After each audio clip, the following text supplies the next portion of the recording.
दो तीन बुनियादी बातें हैं जिनका हमें ध्यान रखना है। किसी भी किस्म की नारेबाजी में हमें शरीक नहीं होना है। ये हल्ला गुल्ला नहीं है, क्योंकि पूरी दुनिया देख रही है, तो एक नज़ीर कायम करनी है, एक उदाहरण लोगों के सामने रखना है कि पढ़े लिखे लोग इत्तेफाकी और नाइत्तेफाकी रखते हुए भी, एक दूसरे से सहमति और असहमति रखते हुए भी बात कह सकते हैं। यहाँ पर मेरे JNU के प्रोफेसर बैठे हैं, पुरुषोत्तम अग्रवाल जी, जिन्होंने हमें क्लास में सिखाया है कि सहमति का साहस और असहमति का विवेक, और इसका ठीक उलट भी, ये बड़ा ज़रूरी है। दूसरी बात, ये किसी एक धर्म के बारे में बहस नहीं है, ये बात सबको स्पष्ट होनी चाहिए। किसी धर्म को महान बताने या किसी धर्म को कमतर बताने की ये बहस नहीं है। तो यदि कोई इस उम्मीद से देख रहा है या यहाँ आया है, तो मैं आपको आश्वस्त करना चाहता हूं कि आपको नाउम्मीदी हाथ लगेगी। इस बहस में बहुत ज़्यादा धार्मिक प्रतीकों के इस्तेमाल को लेकर भी ये दोनों लोग जो अभी आपको गंभीर दिख रहे हैं, भले लोग हैं, कल शाम को चाय पर मिले थे, बहुत हंसी मजाक भी इनके बीच हुआ था, और गलबैयाँ डालते हुए एक तस्वीर भी हुई थी। ये इस बात का प्रमाण है कि इंटरनेट पर जो हल्ला मचा हुआ है उसके मुकाबले ये दोनों लोग बहुत ही अच्छे शांत ढंग से बहस के लिए राजी हो गए हैं। ट्विटर की बातें ट्विटर तक सीमित, एलन मस्क आजकल उसको एक्स कहते हैं। और अब इस बहस की शुरुआत मैं इन विद्वानों का, हालांकि इनको परिचय की जरूरत नहीं, पर हो सकता है, हमें पत्रकारिता में सिखाया जाता है कि नेवर अज्यूम, विज्ञान भी यही कहता है।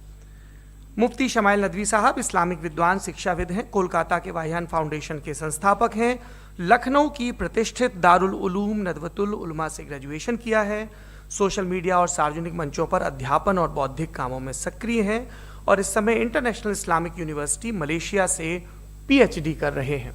अच्छी बात यह है कि पढ़ाई के साथ साथ ट्रैवल ब्लॉग भी बनाते हैं। पेट्रोनस टावर के सामने का ब्लॉग हमने देखा। हमारे साथ जावेद अख्तर साहब हैं।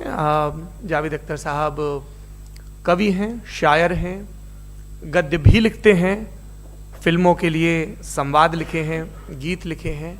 इससे इतर ये वैज्ञानिक सोच को लेकर या अपने डिक्लेयर्ड एथिज्म को लेकर भी मुखर रहते हैं और अपने तहीं रैशनैलिटी की बात करते हैं। देवियों और सज्जनों, डज गॉड एग्जिस्ट? इस सवाल का जवाब सब अपने अपने तहीं खोजने की कोशिश कर रहे हैं। कोई इसको गॉड डैम पार्टिकल की खोज बताता है, कोई गॉड पार्टिकल की खोज बताता है, कोई हिग्स बोसान की खोज बताता है, कोई ये सवाल जवाब तलाशने की कोशिश करता है कि मास एग्जिस्टेंस में आखिर आया कैसे, हुआ क्या था, सृष्टि के पहले, समय के पहले क्या था, और कोई ये कहता है कि ये सारी खोजें जिस मस्तिष्क में हो रही हैं प्रकृति के क्रम में, वो कैसे विकसित हुआ। मैं उम्मीद करता हूं कि हम आज इन बुनियादी सवालों के कुछ जवाब हासिल करने में कामयाब हों। मैं सबसे पहले मंच पर आमंत्रित कर रहा हूं मुफ्ती शमाइल नदवी साहब को। आइए सर जी।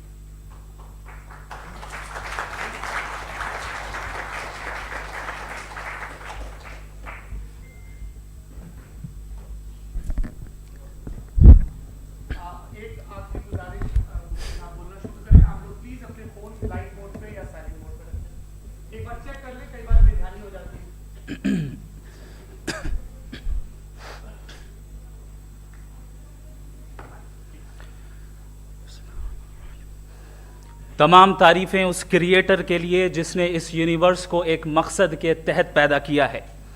रिस्पेक्टेड जनाब जावेद अख्तर साहब, मिस्टर सौरभ द्विवेदी और respected audience, thank you all for being here today. आज की डिबेट में चूंकि हम बात करने वाले हैं डज गॉड एग्जिस्ट के टॉपिक पर, तो ये एक ऐसा टॉपिक है जिसके मुताल्लिक कोई भी डिसीजन लेने के लिए अलग अलग स्टैंडर्ड्स हो सकते हैं। लिहाजा डिबेट के शुरू में ये ज़रूरी है कि हम ये जान लें कि आज के इस टॉपिक में कौन सा स्टैंडर्ड सही होगा और कौन सा गलत होगा। सबसे पहला स्टैंडर्ड जिसे मैं समझता हूं कि हमारे रिस्पेक्टेड जनाब जावेद अख्तर साहब बड़ी तेज़ी के साथ उसकी तरफ लपकेंगे, वो है साइंस।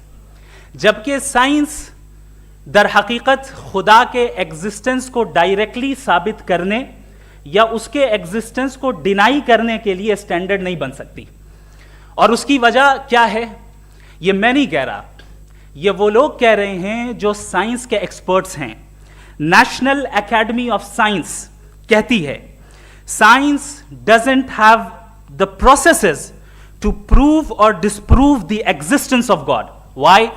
क्योंकि साइंस का ताल्लुक एम्पेरिकल एविडेंस से है और एम्पेरिकल एविडेंसेस का ताल्लुक हमारे नेचुरल और फिजिकल वर्ल्ड से है, जबकि गॉड नॉन फिजिकल और सुपर नेचुरल रियलिटी है। लिहाजा नॉन फिजिकल रियलिटी को आप उस टूल के साथ नहीं चेक कर सकते जिसका काम फिजिकल रियलिटी को तलाश करना है।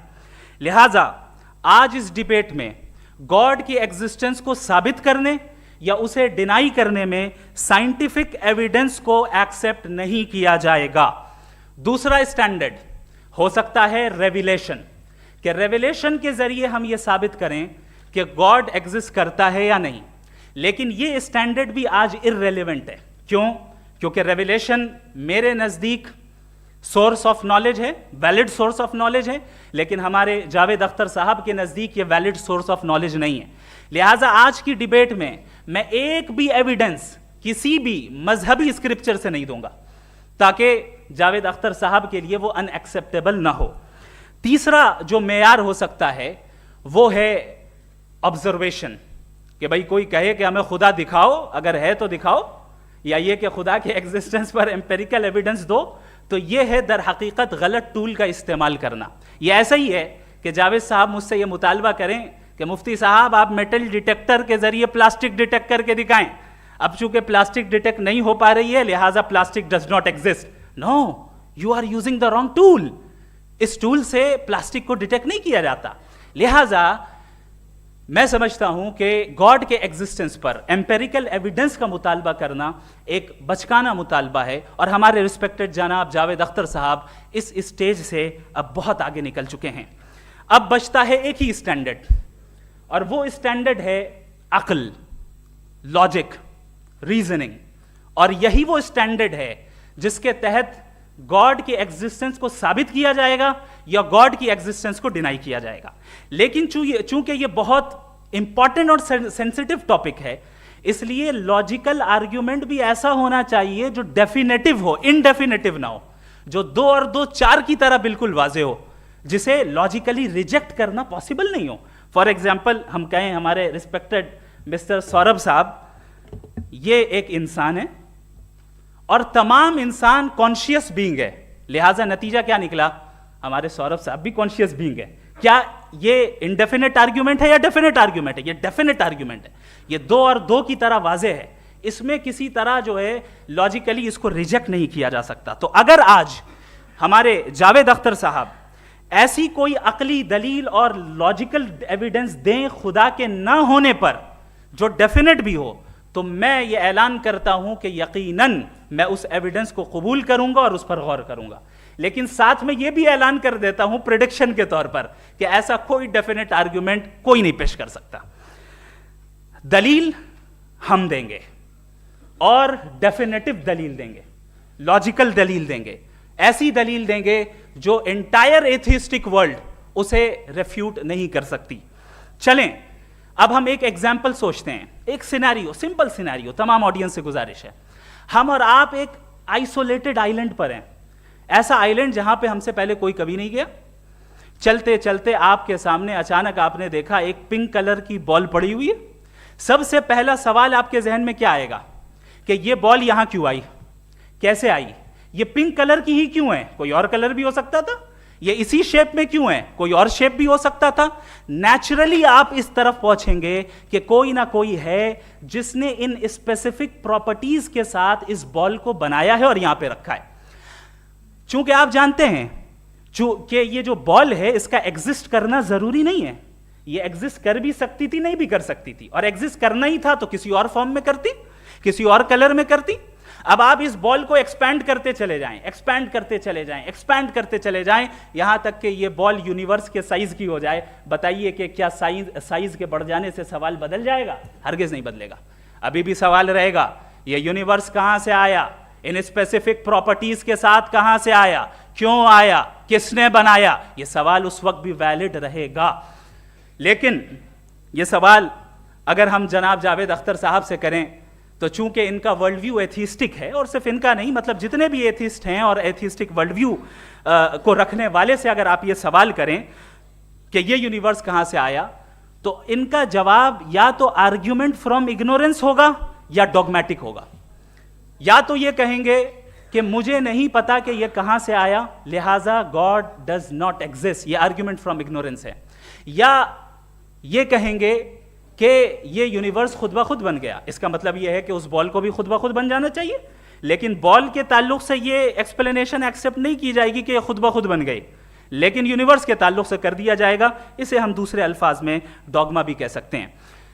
दूसरी चीज, हमारे जावेद अख्तर साहब जरूर गॉड ऑफ गैप्स की मिसाल भी जरूर देंगे, और मिसाल देंगे कि पहले ज़माने में बिजलियां कड़कती थी तो लोगों ने किसी एक खुदा की तरफ, और बारिश होती थी तो दूसरे खुदा की तरफ मंसूब कर दिया, उनके पास दलील नहीं थी। यह हमारा वर्ल्ड व्यू है ही नहीं, यह हमारा वर्ल्ड व्यू है ही नहीं, क्योंकि नेचुरल फिनोमेना के प्रोसेस की इंटरप्रिटेशन को जान लेने से यह कहां से साबित हो गया कि गॉड एग्जिस्ट नहीं करता है। इस पर मैं इंशाअल्लाह अभी आगे बात करूंगा। आप हजरात ये भी देखेंगे, और मैं ये एक्सपेक्ट करता हूं कि हमारे रिस्पेक्टेड जनाब जावेद अख्तर साहब जरूर इमोशनल आर्ग्यूमेंट्स भी देंगे, जो कि एक लॉजिकल फेलेसी है जब बात आती है ट्रुथ को डिसाइड करने में। क्यों? मिसाल के तौर पर वो कहेंगे कि अगर गॉड है तो ईविल क्यों एग्जिस्ट करता है, जबकि मैं कहता हूं ईविल का एग्जिस्ट करना गॉड के एग्जिस्ट करने की दलील है, उसके खिलाफ नहीं है। चूंकि अगर गॉड है तो हम सब उसके सामने अकाउंटेबल हैं, और अगर हम अकाउंटेबल हैं तो अकाउंटेबिलिटी के लिए ईविल का मौजूद होना जरूरी है, उसके बगैर हम अकाउंटेबल नहीं हो सकते। और अगर हम अकाउंटेबल नहीं हैं तो हम जनाब जावेद अख्तर साहब से पूछेंगे कि आप बताएं कि फिर सफरिंग इस दुनिया में क्यों है? अगर खुदा नहीं है तो सफरिंग क्यों है? और उन लोगों के जज्बे का क्या जिनके अंदर सफरिंग के बाद इंतकाम लेने का जज्बा पाया जाता है और वो इस दुनिया से ऐसे ही चले गए, क्या उनकी सारी तकलीफें बेकार चली जाएंगी? अब आ जाएं उसी एग्जाम्पल की तरफ कि बॉल, मुझसे अगर कोई पूछे इस बॉल को किसने बनाया और या इस एक्सपेंडेड बॉल को किसने बनाया, मैं कहूंगा कि चूंकि ये यूनिवर्स और इस यूनिवर्स की तमाम चीजें कॉन्टिंजेंट हैं। कॉन्टिंजेंट होने का मतलब ये होता है कि जो अपने एग्जिस्टेंस पे किसी के ऊपर डिपेंड करती हो, तो जाहिर है ये यूनिवर्स कॉन्टिंजेंट है। और अगर कोई चीज कॉन्टिंजेंट नहीं है तो मैं रिक्वेस्ट करूंगा कि मुझे दिखा दें कि कौन सी चीज यूनिवर्स में कॉन्टिंजेंट नहीं है, हम भी जरा गौर कर लें और हम भी देख लें। और जब कॉन्टिंजेंट चीजें मौजूद हैं तो फिलोसोफर्स की इस्तिलाह के मुताबिक, हम उस टर्मिनोलॉजी के मुताबिक हम उस जगह तक पहुंचते हैं और उस हस्ती तक पहुंचते हैं जिसे नेसेसरी बीइंग कहा जाता है, कि ये वो नेसेसरी बीइंग है जिसका मौजूद ना होना नामुमकिन हो। क्योंकि अगर ये मौजूद ना हो तो सारी चीजें एग्जिस्टेंस में आएंगी ही नहीं, और ये सारी कॉन्टिंजेंट चीजें उसी के ऊपर डिपेंड करती हैं। अब अगर आप ये सवाल करते हैं कि फिर उस हस्ती को किसने बनाया, फिर उसका कॉज क्या है, फिर उसका कॉज क्या है, फिर उसका कॉज क्या है, और एंडलेसली चले जाएं, इसे हम कहते हैं इन्फिनिट रीग्रेस ऑफ कॉजेस, जो कि लॉजिकल फेलेसी है। कॉन्सेप्चुअली इन्फिनिटी पॉसिबल है। मिसाल के तौर पे न्यूमेरिकल्स 1 2 3 गिनते चले जाएं, इन्फिनिट नंबर्स हैं। मैं कॉन्सेप्चुअली बात नहीं कर रहा, प्रैक्टिकली रियलिटी में साबित करके दिखाएं कि infinite regress of causes possible हैं या नहीं। अगर पॉसिबल हैं तो हम मान लेंगे, मिसाल दे दें, और पॉसिबल नहीं है तो एक ही ऑप्शन बचता है जिसे हम कहते हैं नेसेसरी बीइंग। ऐसी नेसेसरी बीइंग जो इंडिपेंडेंट है, क्योंकि अगर वो डिपेंडेंट हुई तो वो नेसेसरी नहीं रहेगी। ऐसी इंडिपेंडेंट बीइंग जो इटर्नल है, अगर वो इटर्नल नहीं होगी, उसकी बिगिनिंग होगी तो वो खुद कॉन्टिंजेंट है। ऐसी बीइंग जो पावरफुल है, क्योंकि कॉन्टिंजेंट को एक्चुअलाइज करने के लिए पावर चाहिए। ऐसी बीइंग जो इंटेलिजेंट है और नॉलेजेबल है, क्योंकि ये यूनिवर्स स्पेसिफिक फॉर्म और स्पेसिफिक लॉज ऑफ नेचर के तहत प्रिसाइजली चल रहा है। थैंक यू मुफ्ती साहब। मैं इन दलीलों के बाद जावेद अख्तर साहब से गुजारिश करूंगा, आप बैठ के बोलना चाहेंगे या वहां? जी।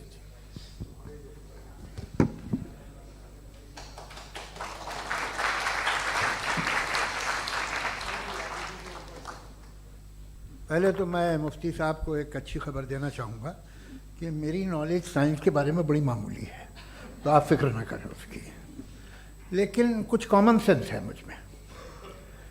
देखिए, ये खुदा का तस्वुर कोई नया तस्वुर नहीं है, ये सदियों से रहा है। ये कुछ रिलीजन 3000 साल पुराने होंगे, 4000 साल पुराने होंगे, लेकिन इंसान कोई 10,000 12,000 साल से एग्जिस्ट करता है होमोसेपियन की शक्ल में, और हमेशा कुछ ना कुछ मज़हब रहे। ये मज़हब जाहिलों के नहीं थे, ये मज़हब एक ऐसी ग्रीक सोसाइटी के थे जहाँ बड़े बड़े फिलोसफर्स पैदा हुए। ये मज़हब इजिप्शियंस के थे जिन्होंने पिरामिड्स बनाए थे, ये रोमन्स के थे कि जिनका आर्किटेक्चर और सेनेट यानी पहली बुनियाद डेमोक्रेसी की, लिमिटेड थी मगर डेमोक्रेसी थी, ये उन लोगों ने किए थे। तो इनका जो जुपिटर था, रा था, ज़्यूस था, उन्हें उस पर इतना ही एतमाद था जितना आज किसी मजहबी आदमी को अपने खुदा पे होगा। क्रिश्चियनिटी आने से पहले यूरोप में एक मज़हब था जर्मेनिक रिलीजन, उसका एक खुदा था, उसकी एक बीवी थी, उसके 2 बेटे थे, एक बेटी थी। फिर जर्मनी में जब यूरोप में क्रिश्चियनिटी आई तो वो खुदा, उसकी बीवी और पूरे ख़ानदान चला गया। तो हमने अगर हम हिस्ट्री देखें तो खुदा जो हैं वो ज़्यादातर फ़नी है, वो हमेशा रहे नहीं। और वो जो लोग इन्हें मानते थे उनको आप कहें वो तो जाहिल थे, उन्हें तो कुछ पता ही नहीं था, ऐसा नहीं है। वो अपने वक्त में बड़े काबिल लोग थे और अपने वक्त में उन्होंने बड़े बड़े काम किए हैं, फिलोसफर्स थे, साइंटिस्ट थे, लेकिन उनका मज़हब कहाँ गया, उनके खुदा कहाँ गए? आज जो खुदा हैं दुनिया में लोग उन्हें मानते हैं। आपको क्या मालूम कि कितने बरसों के बाद क्या होने वाला है? हम यूरोप में देखते हैं तो चर्च खाली हैं। तो वक्त के साथ चीज़ें बदलती हैं। जहाँ तक इसका ताल्लुक़ है मज़हबों का, हर मज़हब आपसे एक चीज़ मांगता है, फेथ। ये फेथ क्या चीज़ होती है? What is the difference between faith and belief? ये तो बहुत ही अहमखाना बात होगी कि कोई आदमी कहे साहब अगर खुदा है तो मुझे दिखाइए। ये तो जाहिलाना बात हुई। मैंने तो नॉर्थ पोल नहीं देखा है, मगर मैं मानता हूँ कि नॉर्थ पोल है। मैं क्यों मानता हूँ? इसलिए कि अगर ये दुनिया राउंड है तो उसका कोई टॉप होगा। कुछ लोग हैं जो वहाँ गए भी हैं, कॉमन सेंस कहता है कि ऐसा होगा, सबूत है, गवाह है, रीज़न है। तो ये मेरा फेथ नहीं है। तो फेथ में और बिलीफ में डिफरेंस क्या है? जो मजहब मांगता है आपसे, हर मजहब फेथ मांगता है। फेथ का मतलब ये है कि ना कोई गवाह हो, ना कोई सबूत हो, ना कोई रैशनल हो, ना कोई लॉजिक हो, ना कोई प्रूफ हो, मगर तुम एक बात को मानो। ये है फेथ। वरना बिलीफ होता।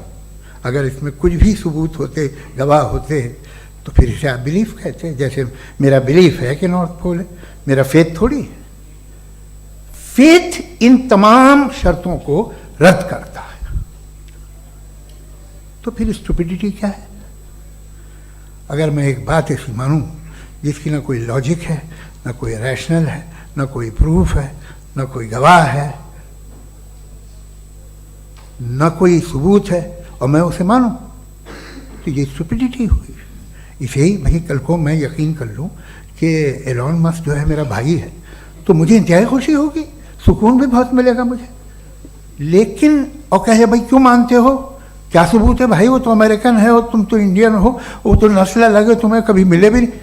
साहब देखिए मेरा फेथ है, इस पर बात न किया। फेथ का मतलब ही यह है कि आप प्रूव नहीं कर सकते। अगर आप प्रूव कर सकते हो तो फेथ की जरूरत ही नहीं, फिर तो आप बात करेंगे, आप कितनी बहस कर लीजिए।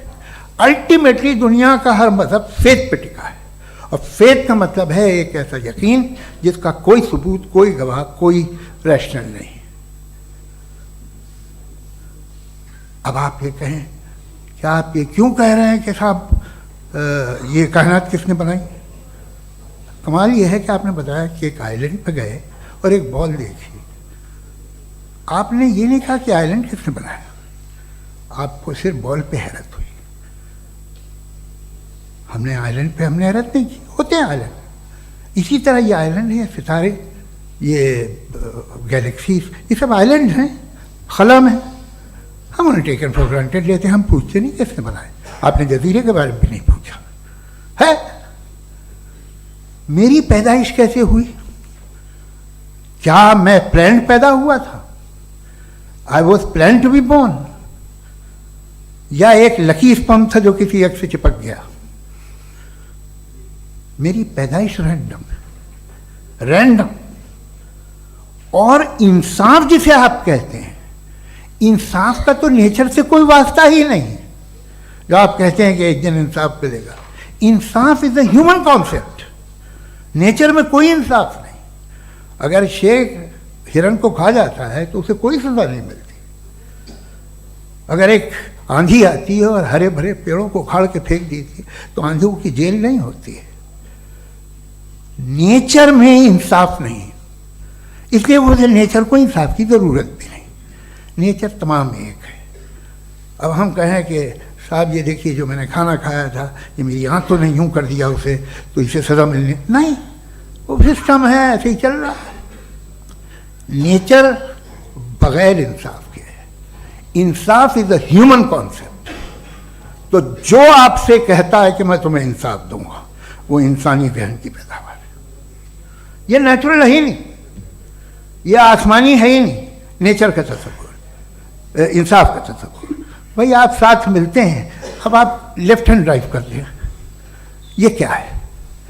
तमाम सच, तमाम नेकी, तमाम शराफत लेफ्ट हैंड ड्राइव है। वरना क्या होगा, या तो आप क्रॉस कर देंगे, आपका एक्सीडेंट हो जाएगा, या आप किसी को मार देंगे, या ट्रैफिक जैम हो जाएगा। झूठ, बेईमानी, रिश्वतखोरी, ये तमाम जो है driving on the wrong side है। इसके ऊपर कुछ नहीं। ये तो हमने बनाया, जैसे हमने लेफ्ट हैंड ड्राइव बनाई है। ये कॉन्सेप्ट ऑफ इंसाफ जो है ये हमारा है, इसका नेचर से कोई वास्ता नहीं। शेर खा जाता है हिरन को, उसे जेल होती है क्या? कुछ भी नहीं, है ही नहीं। तो ये जो दुनिया के रिलीजन प्रॉमिस करते हैं आपसे इंसाफ, इसी से मालूम होता है कि ये मैन मेड है। ये तसव्वुर कहीं और का है ही नहीं। जो नेचर है, कुछ लोग कहते हैं नेचर ही खुदा है, तो नेचर में तो इंसाफ नहीं कहीं। और आप वादा कर रहे हैं कि तुम्हें मरने के बाद इंसाफ मिलेगा। मुझे अगर मिलेगा तो मैं बहुत खुश होऊंगा, लेकिन मैं यकीन नहीं कर पाता हूँ, इसलिए कि मैं फेथ नहीं पैदा कर सकता। The very fact that religions demand faith, इसका मतलब है कि उनके पास जस्टिफिकेशन नहीं है। अच्छा था, फिर रिलीजन अगर मॉडरेशन में है, कोई सा भी नहीं, वो आप में कुछ खूबियाँ भी पैदा करता होगा, देखिए उससे ये फ़ायदा है, वो फ़ायदा है।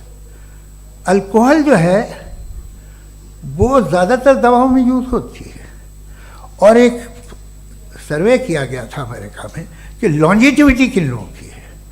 तो एक तरफ वो लोग थे जो शराब पीते ही नहीं थे, और एक तरफ वो थे जो एक बोतल शराब रोज़ पीते थे। सबसे ज़्यादा लंबी उम्र की है जो 2 पैक नाप के शराब पीते हैं और खाना खाते हैं।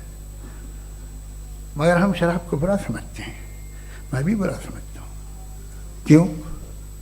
ऐसा होता नहीं। कुछ चीज़ों में आदत होती है जो बढ़ती है। आज तक में एक आदमी दूध पीता है, आप 10 साल बाद भी मिलेंगे तो एक ही गिलास पीता होगा। ऐसा नहीं होता, सुबह से दूध पीता रहता है। मिल्कोहलिक मैंने नहीं देखे, अल्कोहलिक होते हैं। ये टेंडेंसी है मजहब की कि वो बढ़ता है, जैसे कैंसर बढ़ता है, जैसे शराब बढ़ती है। कुछ लोग होंगे जो उसे सही तरह से यूज़ करते हैं। मुझे यकीन है कि हमारे मुफ्ती साहब भी उनमें से एक, इनसे बहुत खुशी हुई मुझे इनसे मिलकर। लेकिन कितने लोग हैं कि आज आप देखते हैं दुनिया में जो तबाहियाँ हैं, इनमें कितना हाथ है उन लोगों का जो बिलीवर कहते था मजहब ये नहीं कहता, ना कहता होगा, मगर जब ये मजहब पीते हैं तो ऐसे बिहेव करते हैं। थोड़ा सा अगर हो तो शायद बहुत अच्छी बात, लेकिन शराब थोड़ी सी नहीं रहती, उसमें टेंडेंसी है पहले।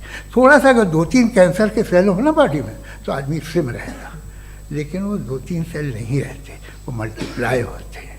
जावेद साहब टाइम पूरा हो गया। टाइम हो गया, तो बस बात खत्म हो गई। अच्छा, मुझे कुछ और कहने को था भी नहीं। जी, मैं पहले जवाबी दौर के लिए इनवाइट कर रहा हूं मुफ्ती साहब को। Your rebuttal round 1, you have 7 minutes.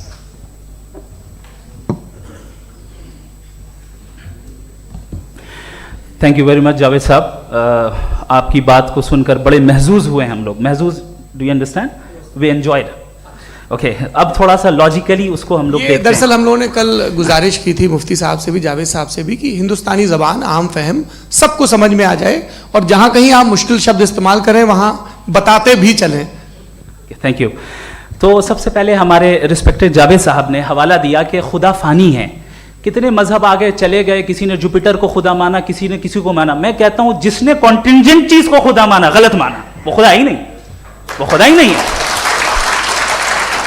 हम तो नेसेसरी बीइंग को साबित करने बैठे हैं, वो नेसेसरी कॉज जो इटरनल है, जो अबदी भी है और अजली भी है, हम किसी और को साबित करने नहीं बैठे। दूसरी चीज उन्होंने कहा कि फेथ एंड बिलीफ, ये एक ऐसी डेफिनेशन है फेथ की जो इन्होंने पहली मर्तबा पेश की है, या माफ कीजिएगा इन्होंने पहली मर्तबा पेश नहीं की है, रिचर्ड डॉकिंस ने पहली मर्तबा पेश की है। मुझे मालूम है ये सोर्स कहां से है। एपिस्टेमोलॉजिकली फेथ और बिलीफ का फर्क आप इस तरह नहीं कर सकते सर। फेथ सही भी होता है, गलत भी होता है, बिलीफ सही भी होता है, गलत भी होता है। जो लॉजिक, रीजन और एविडेंस से बैक्ड होगा वो फेथ सही होगा। और आप जिस फेथ की बात कर रहे हैं कि इलॉजिकल है और उसके पीछे नहीं है, तो we are on the same page. हम नहीं मानते उस फेथ को, जो फेथ ऐसा हो जिसके पीछे कोई लॉजिक ना हो, एविडेंस ना हो, हम नहीं मानते। हम तो उस फेथ के कायल हैं जिसके पीछे लॉजिक हो और एविडेंस हो। तो बिलीफ सही भी होता है, गलत भी होता है, फेथ भी सही होता है और गलत भी होता है। तो आज फेथ और बिलीफ के डिफरेंस पे बात नहीं हो रही है। आज आप चाहे फेथ एक्सेप्ट कर लें या बिलीफ एक्सेप्ट कर लें, आज ये बात होगी कि ट्रूथ क्या है, चाहे ट्रू बिलीफ सही है या ट्रू फेथ सही है, और फॉल्स फेथ क्या है और फॉल्स बिलीफ क्या है, बात इस पे हो रही। दूसरी चीज इन्होंने पूछा स्टुपिडिटी फिर क्या है। अगर फेथ रिलीजन स्टुपिडिटी नहीं है तो और क्या है? चूंकि फेथ का मुतालबा करते हैं तो स्टुपिडिटी क्या है? मैं कहता हूं स्टुपिडिटी एथिज्म है। उसकी वजह यह है कि आप एक सड़क पे जा रहे हो और आप किसी गार्डन में जाएं और देखें वहां लिखा है फूलों के साथ I love Javed Akhtar, and I really do, I love you sir. So जब आप वहां पर पहुंचे तो वहां पहुंचकर अब ये बताएं, क्या आप ये कहेंगे वाह व्हाट अ नेचुरल सिलेक्शन? ये क्या नेचुरल सिलेक्शन है? नहीं, ये प्रिसाइजली डिजाइंड है, इसके पीछे डिजाइनर है। लिहाजा अगर कोई एक ऐसी कॉमन सेंस की बात को कबूल नहीं कर रहा है कि यूनिवर्स जो इतने प्रिसाइजली काम कर रहा है, हम कह दें कि खुद ब खुद बन गई, मैं समझता हूं इससे बड़ी स्टुपिडिटी और कुछ नहीं है। ये रैशनल चीज है। फिर हमारे सर ने कहा कि आपने बॉल पे फोकस किया, आइलैंड पे फोकस नहीं किया। अरे आइलैंड को किसने बनाया यही समझाने के लिए तो बॉल की मिसाल दे रहा हूं। और बॉल भी कॉन्टिंजेंट है, आइलैंड भी कॉन्टिंजेंट है, दोनों नेसेसरी बीइंग का मुतालबा करते हैं। आगे इन्होंने कहा कि नेचर में कोई इंसाफ नहीं है, हम डिसाइड करते हैं कि मोरालिटी क्या होती है, इंसाफ क्या होता है, हम डिसाइड करते हैं। जैसे ड्राइविंग सीट में ट्रैफिक वाला, ये तो किसी खुदा ने नहीं कहा, ये है, इसे कहते हैं फॉल्स इक्विवेलेंस। ये एक लॉजिकल फेलेसी है। आपने जो है मिसाल दी ड्राइविंग की और ट्रैफिक की, ये सब्जेक्टिव मोरालिटी है। आप सब्जेक्टिव मोरालिटी को मिसाल बनाकर ऑब्जेक्टिव मोरालिटी के ऊपर नहीं थोप सकते। इंसाफ की ऑब्जेक्टिव मोरालिटी। अगर आप ये कहते हैं कि नेचर में इंसाफ नहीं है, तो इंसाफ का न होना ये नेचुरल हुआ, तो फिर नेचर को नेचर रहने दे, क्यों हम इतना स्ट्राइव कर रहे हैं दुनिया में इंसाफ लाने के लिए? ये तो इलॉजिकल बात है, इरैशनल बात है। इसलिए बहुत सी चीजें ऐसी हैं जो ऑब्जेक्टिवली जो है इविल या गुड हैं, और बहुत सी चीजें ऐसी हैं जो सब्जेक्टिवली हैं। सब्जेक्टिवली जो मोरल होता है या इमोरल होता है, उसको हम सोशल कंसेंसस से या पर्सनल प्रेफरेंस से डिसाइड करते हैं। लेकिन जो ऑब्जेक्टिव मोरालिटी है, जिसमें इंसाफ आया, जो इन्होंने बार बार रिपीट किया, ये ऑब्जेक्टिव है, सब्जेक्टिव नहीं है। अगर आप कहते हैं ये सब्जेक्टिव है, तो मेरा सवाल आपसे ये है, क्या सोशल कंसेंसस के जरिए अगर जुल्म को सही करार दे दिया जाएगा तो आप जुल्म को जस्टिफाई करेंगे? दूसरी चीज इन्होंने ये कहा कि 2 पैक शराब पी लें तो वो उतने पे नहीं रहता, बढ़ जाता है। यही मामला मजहब के साथ है। 2 पैक आप पी लें, बढ़ेगा। तो ये एक ऐसी मिसाल है, इसको कहीं भी फिट कर लें कि आप एथिज्म पे जब फिट करें, जब आप 2 पैक एथिज्म का लेंगे ना, तो वो बढ़ बढ़ के नॉर्थ कोरिया बनेगा। Thank you.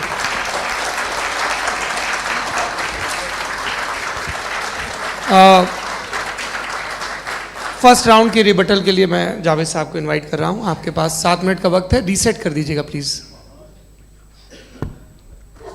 मुझे इस बात की खुशी है कि मुफ्ती साहब ने भी मान लिया कि नेचर में कोई इंसाफ नहीं है। तो कोई भी चीज़ जो इंसान ने नहीं बनाई है उसमें इंसाफ नहीं होता है। एक बात मैं आपसे अर्ज करूं, जरा पता लगा लीजिएगा, ये जो आप बाग में जाते हैं बेहद खूबसूरत फूल देखते हैं ना, इनमें से कोई नेचुरल नहीं है। ये सारे फूल क्रॉस करके बनाए गए हैं। जो जंगल में फूल होते हैं निहायत मामूली होते हैं, ये फूल इंसानों ने बनाए हैं। जो आप बाग में देख के वाह वाह कहते हैं, ये इंसानों के बनाए हुए हैं। डिफरेंट फूलों को क्रॉस करके, डेवलप करके, फिर क्रॉस करके इस तरह से बनाए गए। नेचुरल फ्लावर नहीं। किसी जंगल वीरान में जाके आप गुलाब के फूल नहीं देखेंगे। ये सब बनाए हुए इंसान ने, बहुत से काम इंसान ने किए। बाकी है कि आपने मेरी एक बात का जवाब नहीं दिया, जिससे मुझे शिकायत है कि फेथ क्या है और आप फेथ मांगते क्यों हैं मुझसे। आप तो लॉजिकल हैं, आपके पास तो सारे रैशनल्स हैं, आपके पास सारे सबूत हैं, तो आपको फेथ की डिमांड क्यों करते हैं कि भाई तुम सरेंडर कर दो और सवाल मत करो। कोई मजहब सारे सवाल करने की इजाजत नहीं देता है और मना करता है कि ज़्यादा सवाल ना करो, बह जाओगे तुम। आप क्यों रोकते हैं? हकीकत यह है कि इंसानी तारीख क्या है।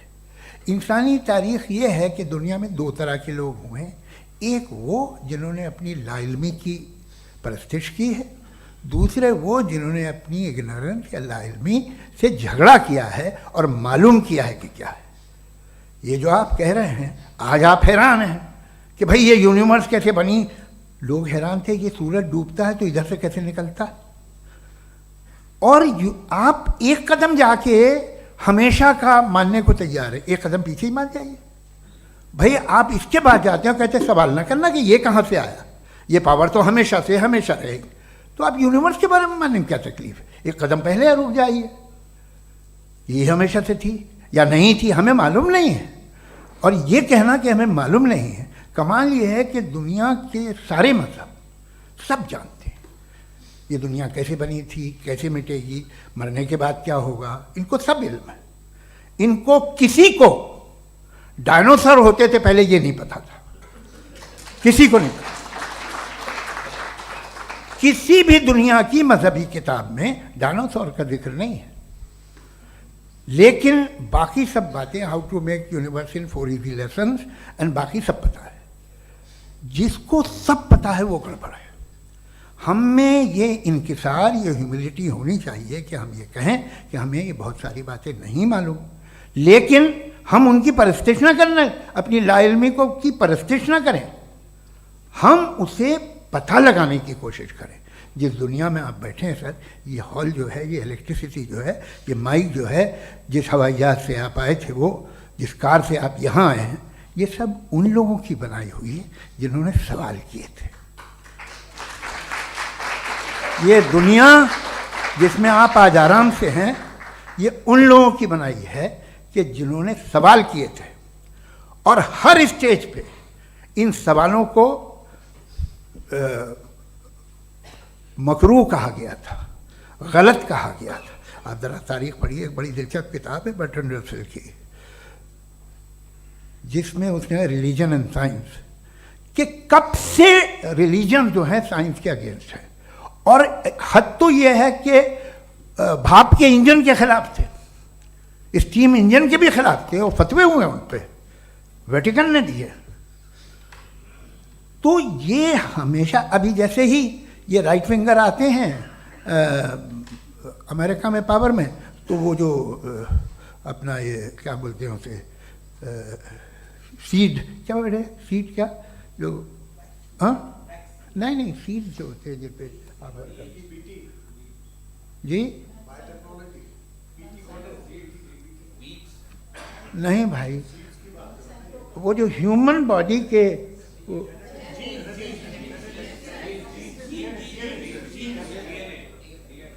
उस पर रिसर्च बंद हो जाती है, रिपब्लिकन नहीं करने देते।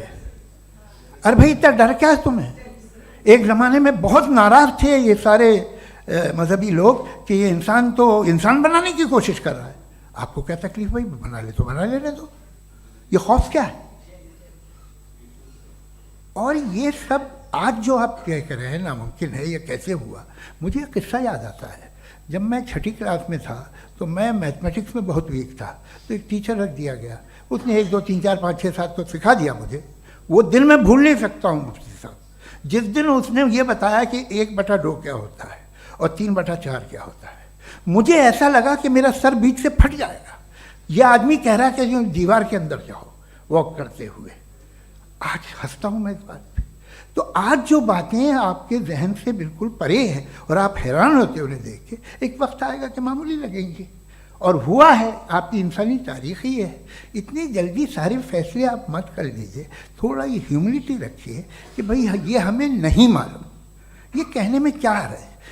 ये यूनिवर्स कहाँ तक फैली, ये कब से है और कब तक रहेगी, हमें नहीं मालूम। आपने फैसला कर लिया कब बनी। ये आपके हिसाब से कोई 14 बिलियन ईयर बनी जो समझा जाता है। उससे पहले हजारों करोड़ों अरबों साल तक खुदा बैठा क्या कर रहा था? खामोश बैठा था, ऐसी जमाइयाँ ले रहा था।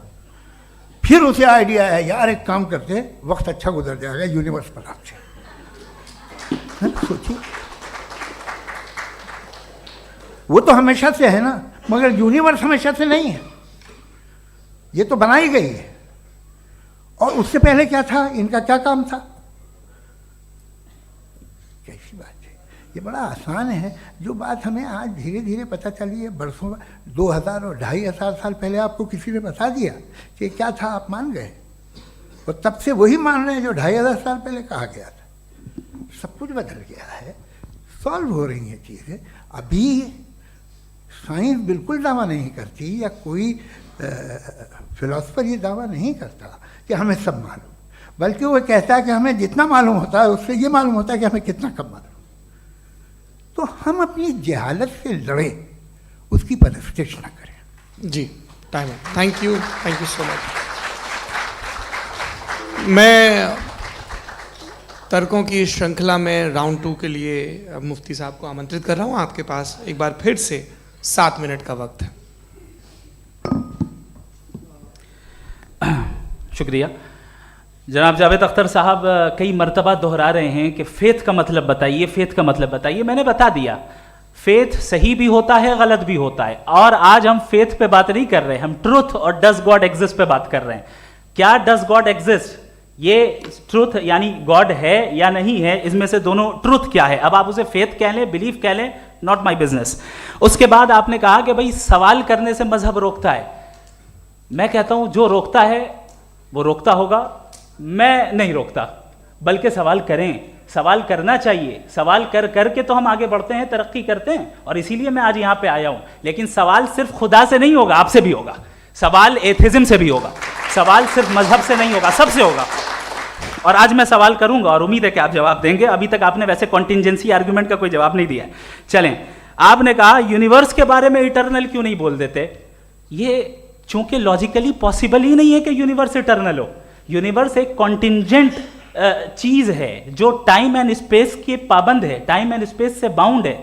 जो टाइम एंड स्पेस से बाउंड होगा वो कॉन्टिंजेंट होगा, जो कॉन्टिंजेंट होगा वो उसकी बिगिनिंग हुई होगी, जिसकी बिगिनिंग हुई होगी वो इटर्नल नहीं हो सकता। ये तो कॉमन सी बात है। आपने कहा कि किसी मजहबी किताब में डायनासोर का जिक्र नहीं है। अफसोस कि आज तक किसी मैथमेटिक्स के किताब में मुझे डायनासोर का जिक्र नहीं मिला। तो इसका मतलब मैथमेटिक्स की किताब बेकार है? नहीं, उसका वो टॉपिक नहीं है। रेवलेशन का और मजहबी किताबों का टॉपिक ये नहीं है कि आपको आके बताए साइकिल कैसे बनाते हैं, या आकर ये बताएं कि जो है डायनासोर कब था। वो तो मोरालिटी सिखाने आया है, गॉड के बारे में बताने आया, नॉन फिजिकल रियलिटी की हकीकत को सिखाने के लिए आया। रिलीजियन साइंस को रोकता है? नहीं रोकता। अगर रोकता है तो गलत करता है। रिलीजियन साइंटिज्म को रोकता है, जिसमें हमारे जावेद साहब मुब्तला है। साइंस और साइंटिज्म में फर्क है।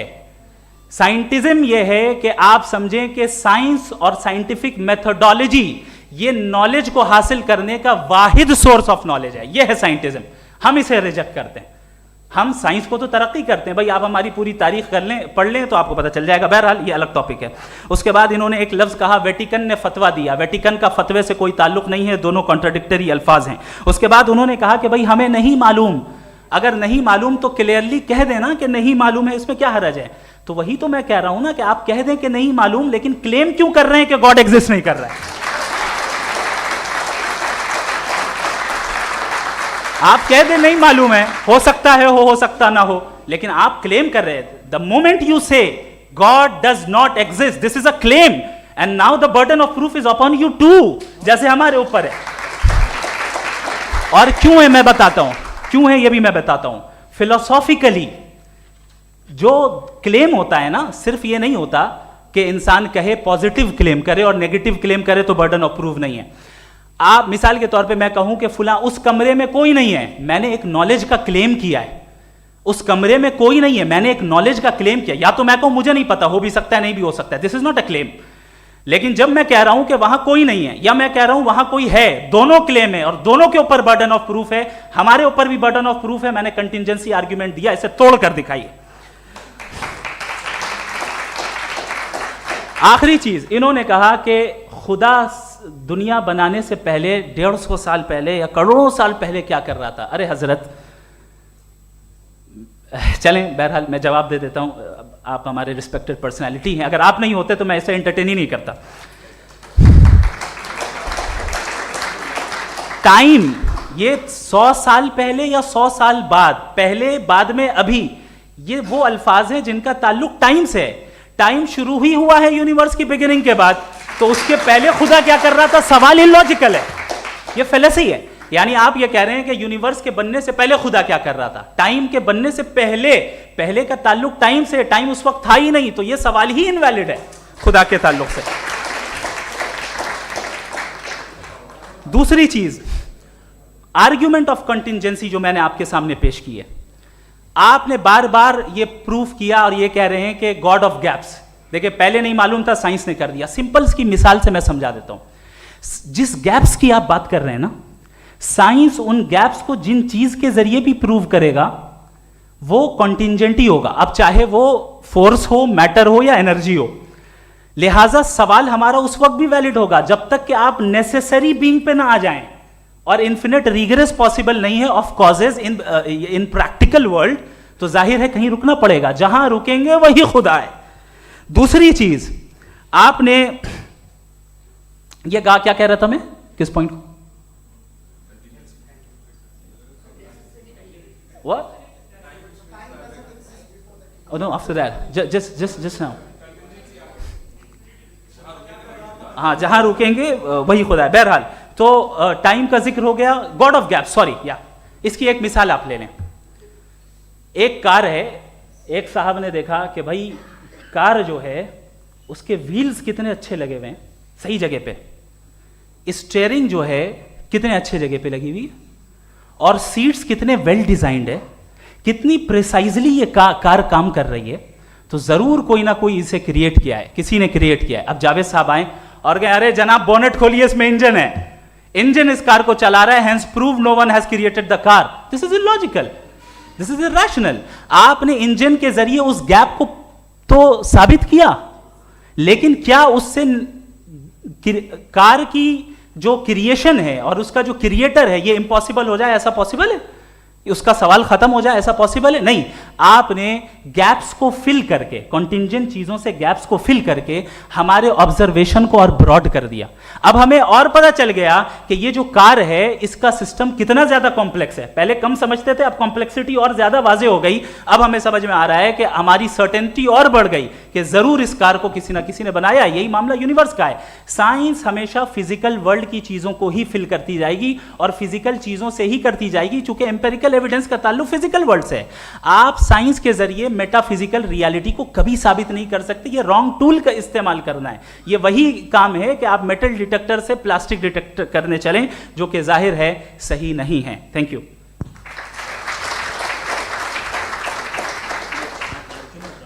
जी, ये आर्ग्यूमेंट का राउंड 2 है। हाँ। 7 मिनट है।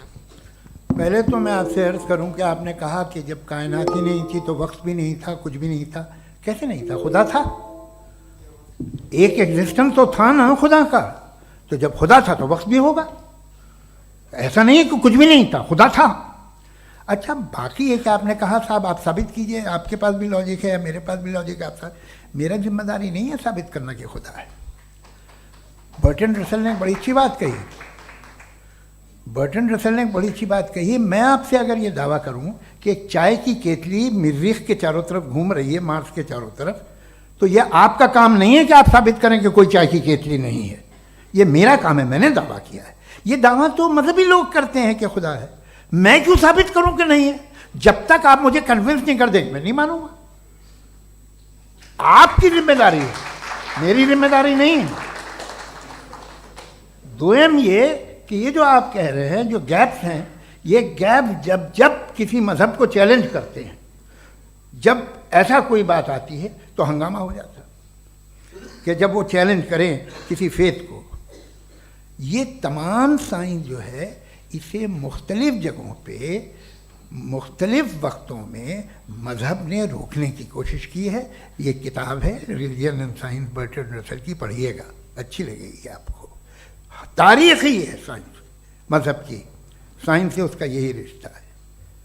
अच्छा, अब ये हम सोचें कि बहरहाल ये वजूद जो है मज़हब और ये बिलीव इन गॉड इंसान को बेहतर बना देता है, तो एक काम कीजिए, हिंदुस्तान वर्ल्ड का नक्शा लीजिए और मार्क कीजिए कि रिलीजन कहाँ कहाँ ज़्यादा है, कहाँ कहाँ, चाहे वो लैटिन अमेरिका हो या मिडल ईस्ट हो या फार ईस्ट हो या हिंदुस्तान के वो इलाके जहाँ मजहबियत ज़्यादा है। रख दीजिए नक्शा अलग।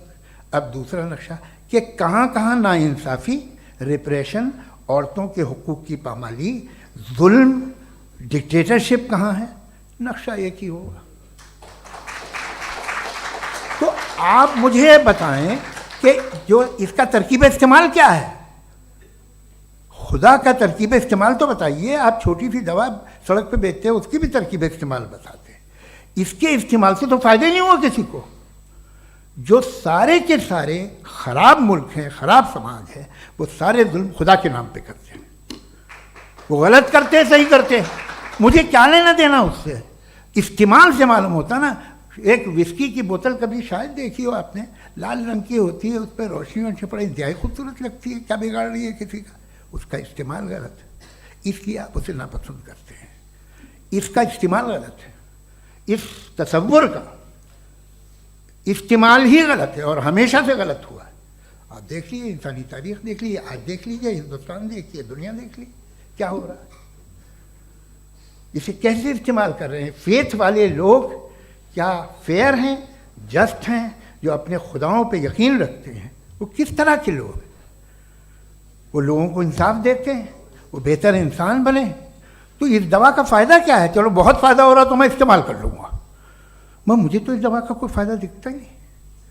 मुझे तो ऐसा लगता, मैं एक और बात बताऊँ, अगर कोई आदमी मजहबी है और अच्छा आदमी है तो मैं उसकी बहुत इज्जत करता हूँ, इसलिए कि मेरा ख्याल है मजहबी आदमी का अच्छा होना मुझसे अच्छा होने से ज़्यादा मुश्किल है। भाई हर चीज़ की एक लिमिट है। आप इतना भाग सकते हैं, इतना नहीं भाग सकते, इतना वज़न उठा सकते, इतना नहीं उठा सकते, इतना दूर देख सकते हैं, इतना दूर नहीं देख सकते। उसी तरह कॉमन सेंस कहता है कि आप में नेकी का भी एक कोटा होगा। अब आप अगर सुबह जाते हैं अपनी इबादत गाह और इबादत करते हैं तो बाहर निकलते हैं तो आप तो यही महसूस करते हैं कि आपने एक बहुत अच्छा काम किया, आपकी नेकी का एक बहुत बड़ा कोटा खर्च हो गया जिससे किसी का कोई फ़ायदा नहीं हो। मैं तो नहीं जाता हूँ तो मुझे तो किसी को खाना खिलाना पड़ेगा, किसी बेवा की मदद करनी पड़ेगी। मैं अपना कोटा कैसे कंज्यूम करूँ? आप अपना कोटा, सारे मजहबी लोग इंतहाई यूजलेस कामों में यूज़ करते हैं। उसके बाद भी अगर आप में बच्ची है थोड़ी सी शराफत तो भाई वाह, क्या बात है।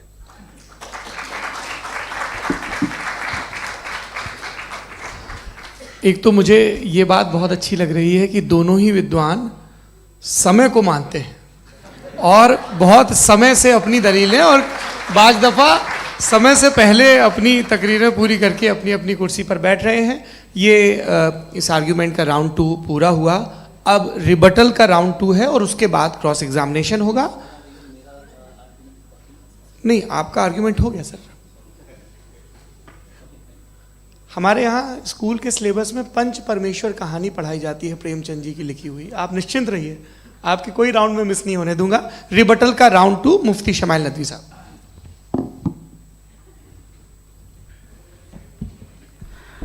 असल में जो हकीकी प्रॉब्लम है, असल प्रॉब्लम है वो ये है कि जावेद साहब के पास कॉन्सेप्ट ऑफ गॉड क्लियर नहीं है। इन्होंने कहा कि कायनात से पहले खुदा तो था, तब भी तो टाइम होगा। ये टाइम कायनात का हिस्सा है। हम खुदा, उस खुदा को मानते हैं, नेसेसरी बीइंग का टाइमलेस होना ज़रूरी है, चूंकि वो टाइम का क्रिएटर है। जब उसने टाइम को क्रिएट किया तो वो खुद टाइम पे कैसे होगा? उसने जब स्पेस को क्रिएट किया तो खुद स्पेस में कैसे होगा? अगर वो टाइम एंड स्पेस को पहले से ही उसका पाबंद है तो फिर किस चीज को उसने क्रिएट किया? लिहाजा ये सवाल गलत है कि खुदा था तो टाइम होगा, बिल्कुल नहीं। टाइम के पाबंद हम है, खुदा नहीं है। हम फिजिकल वर्ल्ड से ताल्लुक रखते हैं, वो मेटाफिजिकल रियलिटी है। दूसरी चीज इन्होंने मिसाल दी कि चाय की केतली हवा में घूम रही होगी, और पता नहीं शायद वो बर्टन रसल का उन्होंने हवाला दिया। बहरहाल यही प्रॉब्लम है। प्रॉब्लम यही है कि हम चीजों के दरमियान डिफरेंशिएट नहीं कर पाते। ये जो आपने मिसाल दी ये इमेजिनेशन है, और मैं जो साबित कर रहा हूं वो लॉजिकल नेसेसिटी है। आप इमेजिन करने आए तो कुछ भी करें, जुपिटर में पिंक एलिफेंट होगा, यूनिकॉर्न होगा, करें, उससे कायनात पे क्या फर्क पड़ता है? उससे आप लॉजिकल नेसेसिटी साबित नहीं कर सकते। मैं तो उस प्राइम कॉज की बात कर रहा हूं, उस नेसेसरी बीइंग की बात कर रहा हूं जिसके बगैर इस कायनात का एग्जिस्टेंस मुमकिन नहीं है। दूसरी चीज, मजहब को साइंस चैलेंज करती है वगैरह वगैरह, ये हमारा टॉपिक ही नहीं है। मैं इस पर बात करूंगा तो फिर मेरा वक्त चला जाएगा। मजहब के ऊपर चूंकि हमारी डिस्कशन नहीं है, साइंस को मजहब और बिलखुसूस मैं और हमारा वर्ल्ड व्यू कम अज कम साइंस को पीछे नहीं करता है, साइंटिज्म की मजम्मत करता है। इसकी वजाहत मैंने पहले कर दी। दूसरी चीज इन्होंने कहा वर्ल्ड का नक्शा लीजिए, वर्ल्ड मैप लीजिए, दो अलग अलग जगह की। हजरत मैंने ये होमवर्क किया था, और मैंने मिडिल ईस्ट का एक नक्शा लिया और यूरोप का एक नक्शा लिया, ये मजहबी इलाका और ये लिबरल और एथीस्ट इलाका। मुझे पता चला कि सबसे ज्यादा रेप केसेस जो हैं वहां पर है।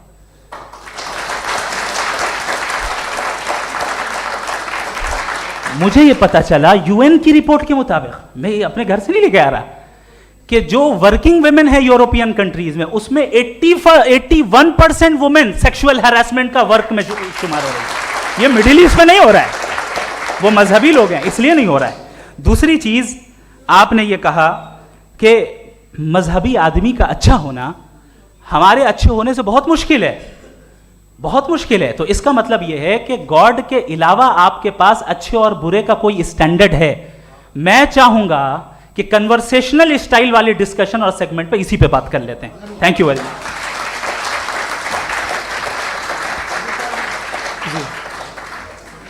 ये रिबटल का राउंड 2 है, आपके पास 5 मिनट का वक्त है, और इसके बाद क्रॉस एग्जामिनेशन शुरू करेंगे। आप चाहें तो जो इन्होंने सवाल पूछे उनके जवाब आप रिबटल में भी दे सकते हैं। जी जी, देखिए पहले तो ये बात कि ये मिसाल गलत है। इन्होंने पहले ही हमको डिसार्म कर दिया, कह लिया अकल से मामला सॉल्व नहीं हो सकता, लॉजिक से आप पहुंच नहीं सकते। ये एक मेटाफिजिकल चीज़ है। मेटाफिजिकल अजीब सा लफ्ज़ है, ठीक से किसी को माने नहीं मालूम इसके, तो ऐसा लगता है कुछ बड़ी चीज़ है। अरे भाई क्या होता है मेटाफिजिकल, बताओ, खड़ी हो। ये एक लफ्ज़ है जो कहीं भी इस्तेमाल हो जाता है। जब आप एक बात कर रहे हैं और आप मुझसे बहस कर रहे हैं तो मुझे मेटाफिजिकल मत बताइए, आप लॉजिकली मुझे प्रूफ किए। और अगर लॉजिकली आप नहीं बात करते साहब ये मेटाफिजिकल है, तो फिर हम आप बात क्या कर रहे हैं? मेरा आपका किस ज़बान में कॉन्वर्सेशन होगा? और ये कहना कि वक्त पहले नहीं था, तो फिर क्यों कहते हैं ये हमेशा से और हमेशा रहेगा? हमेशा वक्त है, तो आप कैसे कहते हैं वो हमेशा से है और हमेशा रहेगा? हमेशा का मतलब है कोई वक्त, अगर वक्त ही नहीं है तो हमेशा कैसे? बाहर वो रहेगा। अब मैं ये देखता हूँ, आपने कहा ना कि वहाँ रेप ज़्यादा होते हैं, तो हम एक बात देखते हैं कि ये दुनिया जिस पे वो कादर मुतलक है, जिसकी मर्ज़ी के बगैर पत्ता भी नहीं हिलता, ओमनीपोटेंट है, ये दुनिया चल कैसे रही है? और इस दुनिया का हाल क्या है? 45,000 बच्चे जो 10 साल की उम्र से कम थे वो गाजा में मरे। भूख से काला हांडी में बच्चे मरते हैं और डिप्थेरिया से मरते हैं। डिप्थेरिया अजीब मर्ज है, गले में जाली बनना शुरू होती है, बच्चा नीला हो जाता है, गरीब का बच्चा, इसलिए कि उपास इलाज में। ये कादर मुतलक है जो चाहे कर दे, इससे आप दुआएं मांगते हैं हमारी ये काम कर दे वो कर दे, तो इसका मतलब डे टू डे लाइफ में वो इंटरफेयर करता है और ये देख रहा है वो। अगर वो वाकई भी है फॉर डिस्कशन से एक, तो मैं जब दुनिया देखता हूँ तो मेरे दिल में उसके लिए कोई इज्जत नहीं पैदा होती। ये क्या कर रहे हो तुम पूरे ऑल पावरफुल हो, ओमनीपोटेंट हो, ओमनी प्रेजेंट हो। तुम तो वहाँ गाजा में रहे होगे ना, तुम हर जगह हो। तुम देख रहे थे कि बच्चे की कैसे धज्जियाँ उड़ रही, तुम देख रहे थे और तुम चाहते हो मैं तुम्हारी परस्तिश करूँगा, तुम हो भी। अरे यार, इसके अच्छे तो हमारे चीफ प्राइम मिनिस्टर हैं, कुछ तो ख्याल करते हैं। कमाल है, आप किसकी इबादत कर रहे हैं? अगर वो है भी, ये दुनिया नाइंसाफी से, जुल्म से, जबर से, तशद्दुद से भरी हुई है। और आप ये मत कहिएगा कि वो देख रहा है और वो बताएगा एक दिन। अगर वो देख रहा है और इंटरफेयर नहीं करता तो आप दुआ क्यों मांगते? आप कहते हैं मेरा ये काम करा दे, इसके मतलब है वो दखल दे सकता है, वो आपको नौकरी दिलवा सकता है, भले दूसरे आदमी को न मिले, मगर आपका काम कर देगा चूंकि आपने दुआ मांगी है। तो जब वो आपको नौकरी दिला सकता है, लड़की की शादी कर सकता है, बेटे को ग्रीन कार्ड दिलवा सकता है, तो कम से कम ये जो मर रहे हैं बच्चे, इनको रोक दे, कुछ तो करे। मुझे तो दुनिया में, इस दुनिया का कोई मालिक है, इसका ओमनीपोटेंट कोई रूलर है, और ये दुनिया ऐसी चल रही है। मैं तो चाहूँगा कि भाई ना हो, अगर हो तो बड़ी शर्मिंदगी की बात है। शुक्रिया।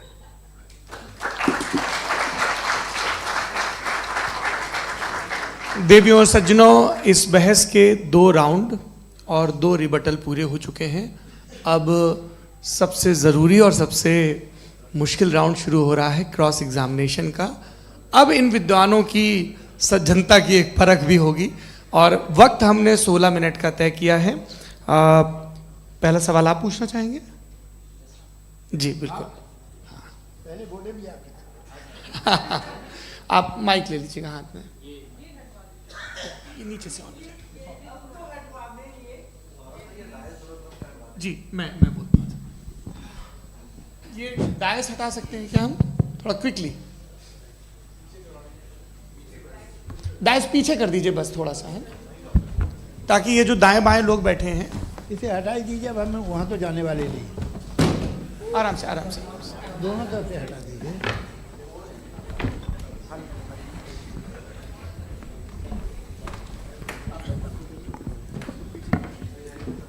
इस बीच आप लोग भी अपने अपने सवाल तैयार कर लें।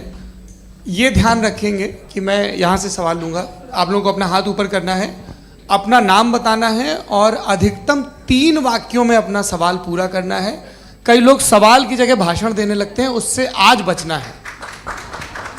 जी मुफ्ती साहब, पहला सवाल आपका, 16 मिनट हैं, हम दोनों लोगों के सवाल लेंगे। जी जी, बहुत शुक्रिया। आपकी जो अभी बात हुई बहुत अहम थी, मैं इसको चाहूँगा कि आगे डिस्कस करूँ, लेकिन चूँकि अभी वो सेगमेंट है क्रॉस एग्जामिनेशन, तो सबसे पहला सवाल आपसे ये है कि जो मैं इतनी देर से कॉन्टिंजेंसी आर्ग्यूमेंट आपको बता रहा था, ये अकल से ही बता रहा था हजरत, आप ये बताएं कि आप इन्फिनिट रिग्रेस ऑफ कॉजेस को पॉसिबल मानते हैं या नेसेसरी बीइंग के एग्जिस्टेंस को सही समझते हैं? चूंकि 2 ही ऑप्शन हो सकता है, आप ये बताएं। देखिए, आपको मैं ईमानदारी से बात करूं, एक तो मैं कॉन्टिजेंसी वर्ड ठीक से समझता नहीं, और इस वक्त भी जो आपने अंग्रेज़ी के अल्फाज इस्तेमाल किए वो ज़रा थोड़े से मुझे डिफ़िकल्ट और कॉम्प्लिकेटेड लगे, तो आप ज़रा सिंपल ज़बान में सवाल कर सकते हैं? बिल्कुल कर सकता हूँ जी। यूनिवर्स की हर चीज़ कॉन्टिंजेंट होने का मतलब ये है कि वो अपने एग्जिस्टेंस में किसी के ऊपर डिपेंडेड है। जो भी चीज़ डिपेंडेड होगी वो चीज़ इंडिपेंडेंट नहीं हो सकती, तो उसका कोई ना कोई कॉज होगा। तो अब आप क्या समझते हैं कि ये इन्फिनिट रिग्रेस है, यानी कॉज पर कॉज, कॉज पर कॉज, कॉज पर कॉज, और कभी कोई यानी ये एंडलेसली चलता रहा? क्योंकि अगर ऐसा होगा तो हम तो एग्जिस्टेंस में आते ही नहीं। लॉजिकली ये मुत्तफक अलैह चीज़ है, मुत्तफक अलैह, अग्रीड अपॉन। ओके, इस पे हमने एग्री किया था कि मुश्किल शब्द आएगा तो अर्थ बताना पड़ेगा। तो इन्फिनिट रिग्रेस तो पॉसिबल नहीं है, तो कहीं ना कहीं आपको रुकना पड़ेगा ऐसे नेसेसरी बीइंग पर। नहीं, कोई ज़रूरत नहीं रुकने की। किसने कहा आप रुकना पड़ेगा? आप रुकते हैं खुदा पे, आप नहीं रुकते। आप कहते हैं वो हमेशा से, जब उस वक्त से है जब वक्त नहीं था। आप कहाँ रुकते हैं कि अब हुआ था वो? आप नहीं कहते। हम क्यों नहीं मान सकते कि यूनिवर्स जो है और बल्कि मल्टीवर्सेस जो है वो हमेशा से हैं, वो बनती है, बिगड़ती है। एक हमारे यहाँ एक चीज़ है ब्लैक होल, वो समेट लेता है वापस, फिर ब्लास्ट होता है, फिर फैल जाता है। और इसमें हमारी तो खैर कोई औकात ही नहीं है इंसान की। एक छोटे से ज़र्रे पे हम 50-60 साल की उम्र रखते हैं, जो करोड़ों अरबों साल की कायनात है उसमें, और पैदा भी नहायत ही बेहुदा वजह से हुए थे। तो इसमें ये सोचना कि इसकी वजूहात और ये क्यों है, ये डिपेंडेंट है, ये हम देख रहे हैं। क्या मालूम, आप सोचिए कि ये जो फैल रही है कायनात, ये कहाँ फैल रही है, ये कहाँ जा रही है, और ये फैल क्यों रही है? अरे बना ली थी तुमने, रुको भैया, काफ़ी है। ये फैल क्यों रही है? ये और कौन सी कायनात जिसे मैं दूरबीन से देखता हूँ तो 2 बिलियन लाइट ईयर पे है, उससे मेरा कोई वास्ता ही नहीं है। 2 बिलियन ईयर यानी अगर मैं 80,000 माइल्स पर सेकेंड से चलूँ तो 20 करोड़ साल में वहाँ पहुँच जाऊँगा। इसकी ज़रूरत क्या थी? ये दुनिया, ये कायनात तो इंसान अशरफुल मखलूक़ात के लिए बनाई गई ना। तो ये सब ये टर्म समझ में नहीं आया, इसमें कोई ख़ास समझने वाली बात थी भी नहीं। ये जो अल्टीमेट कहा यह जाता है कि ये जो पूरी यूनिवर्स है, ये जो दुनिया है, ये इंसान के लिए बनाई गई। अच्छा, ये सब इंसान के लिए। क्यों साहब, सही है ना? बिल्कुल, लेकिन इसका ये मतलब नहीं कि किसी चीज के पीछे रीजन आपको नहीं पता तो रीजन नहीं है, इसे कहते हैं नहीं, मुझे नहीं पता, लेकिन मेरी जिम्मेदारी नहीं है। वो बिल्कुल सही कहा था उसने, बर्टन रसल ने, आपने उसे मजाक में टाल दिया कि भाई आप एक दावा कर रहे हैं, मैं क्यों कहूं कि ये गलत है दावा? आप प्रूफ कीजिए, मेरे पे जिम्मेदारी ही नहीं है, मैंने थोड़ी कहा है। आप प्रूफ कीजिए कि ये सही है। आप आर्ग्यूमेंट ऑफ कंटिंजेंसी का जवाब ही नहीं दे रहे सवाल हैं। पूछना चाहेंगे? है? आप सवाल पूछना चाहेंगे मुफ्ती साहब से? क्योंकि ये क्रॉस एग्जामिनेशन का दौर है। आप जैसे पहले बोल रहे थे फेथ को लेके कुछ, मैं ये पूछना चाहूँगा कि खुदा ने जो भी रेवलेशन किए हैं, एक मज़हब के लिए बहुत से मज़हबों में किए हैं, अलग अलग रेवलेशन है। कहीं कुछ एक बातें हैं, कॉन्ट्रडिक्शन भी है आपस में, कहीं कुछ आप कर सकते हैं, कहीं कुछ नहीं कर सकते। ऐसा नहीं है कि सबकी कोड ऑफ मॉरल एक है। तो ये किस्सा क्या है? अब आप ये देखिए कि मुझे कभी कभी लगता है कि ये जो फुटबॉल फाइनल होता है, लाखों लोग होते हैं, फिर वो टीवी कवर कर करोड़ों लोग, अगर उसमें खुदा की एक बूमिंग आवाज़ आ जाती, मैं गॉड हूँ, तो सारे लोग अभी सुन लेते और टीवी पे भी सुन लेते, किस्सा ख़त्म होता। ये इतनी राजदारी क्या है कि तुम सामने कुछ तो सबूत दे दो हमें सॉलिड। ये कह रहा साहब ये यूनिवर्स कैसे बनी, इससे मसला क्या हल होगा? मैं पूछूंगा आपसे खुदा कैसे बना? क्यों नहीं पूछूंगा कैसे बना? बल्कि वो तो कायनात से कहीं ज़्यादा इंटेलिजेंट है, कायनात से कहीं ज़्यादा कॉम्प्लेक्स। जी वो हमेशा से है, आप कहेंगे मैं मान लूँगा। अच्छा, दोयम वो कादिर मुतलक, यानी कादिर मुतलक का मतलब ओमनीपोटेंट, वो जो चाहे कर सकता है। आपको नौकरी दिलवा सकता है, आपकी अच्छी जगह शादी करवा सकता है, आपके पड़ोसी का मुकदमा हरवा सकता है, आपको जिता सकता है, सब काम करता है। थोड़ा सा माइक क्लोज जी। वो इस दुनिया को चला कैसे रहा है? ये दुनिया कैसे चल रही है? आपको इस पर हैरत नहीं होती? या क़यामत के बाद कभी एक जस्टिस होगा, जब ये बच्चा मर चुका होगा, जिसकी धज्जियाँ उड़ गई बम से, इसको इंसाफ मिलेगा तब? अच्छा, अब जवाब दूं? हाँ दीजिए। मैं वही इसीलिए आप की तरफ। सबसे पहले आपने रेवलेशन और स्क्रिप्चर्स की बात की, इस पे मैं बात कर सकता हूं, लेकिन आज नहीं करूंगा चूंकि वक्त कम है। कभी और इस पे डिस्कस करेंगे, मैं तैयार हूं उस पे भी बात करने के लिए। ये अभी से राउंड 2 की भूमिका तय हो रही है। Does God exist round 2? जी, चूंकि आज गॉड के एग्जिस्टेंस पे बात है तो मैं उसी के रिलेटेड जो है आपके सवालात को एंटरटेन भी करूंगा और मैं भी पूछूंगा।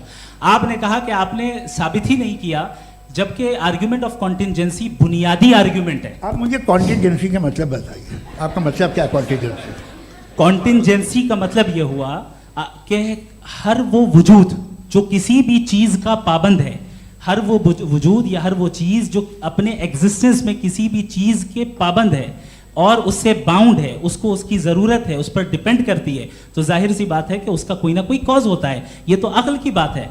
ये आप रीजनिंग की बात करते हैं, मैं वही कर रहा हूं। दूसरी चीज आपने ये बात कही कि इतने बिलियन लाइट ईयर्स दूर है, उसका मेरा क्या लेना देना। फिर मेरे ख्याल से आपको ये नहीं कहना चाहिए I think therefore I am an atheist. आपको सोचना चाहिए, सिर्फ आप एक लिमिटेड दायरे में रहकर नहीं सोचें, बल्कि बाहर निकलकर सोचें।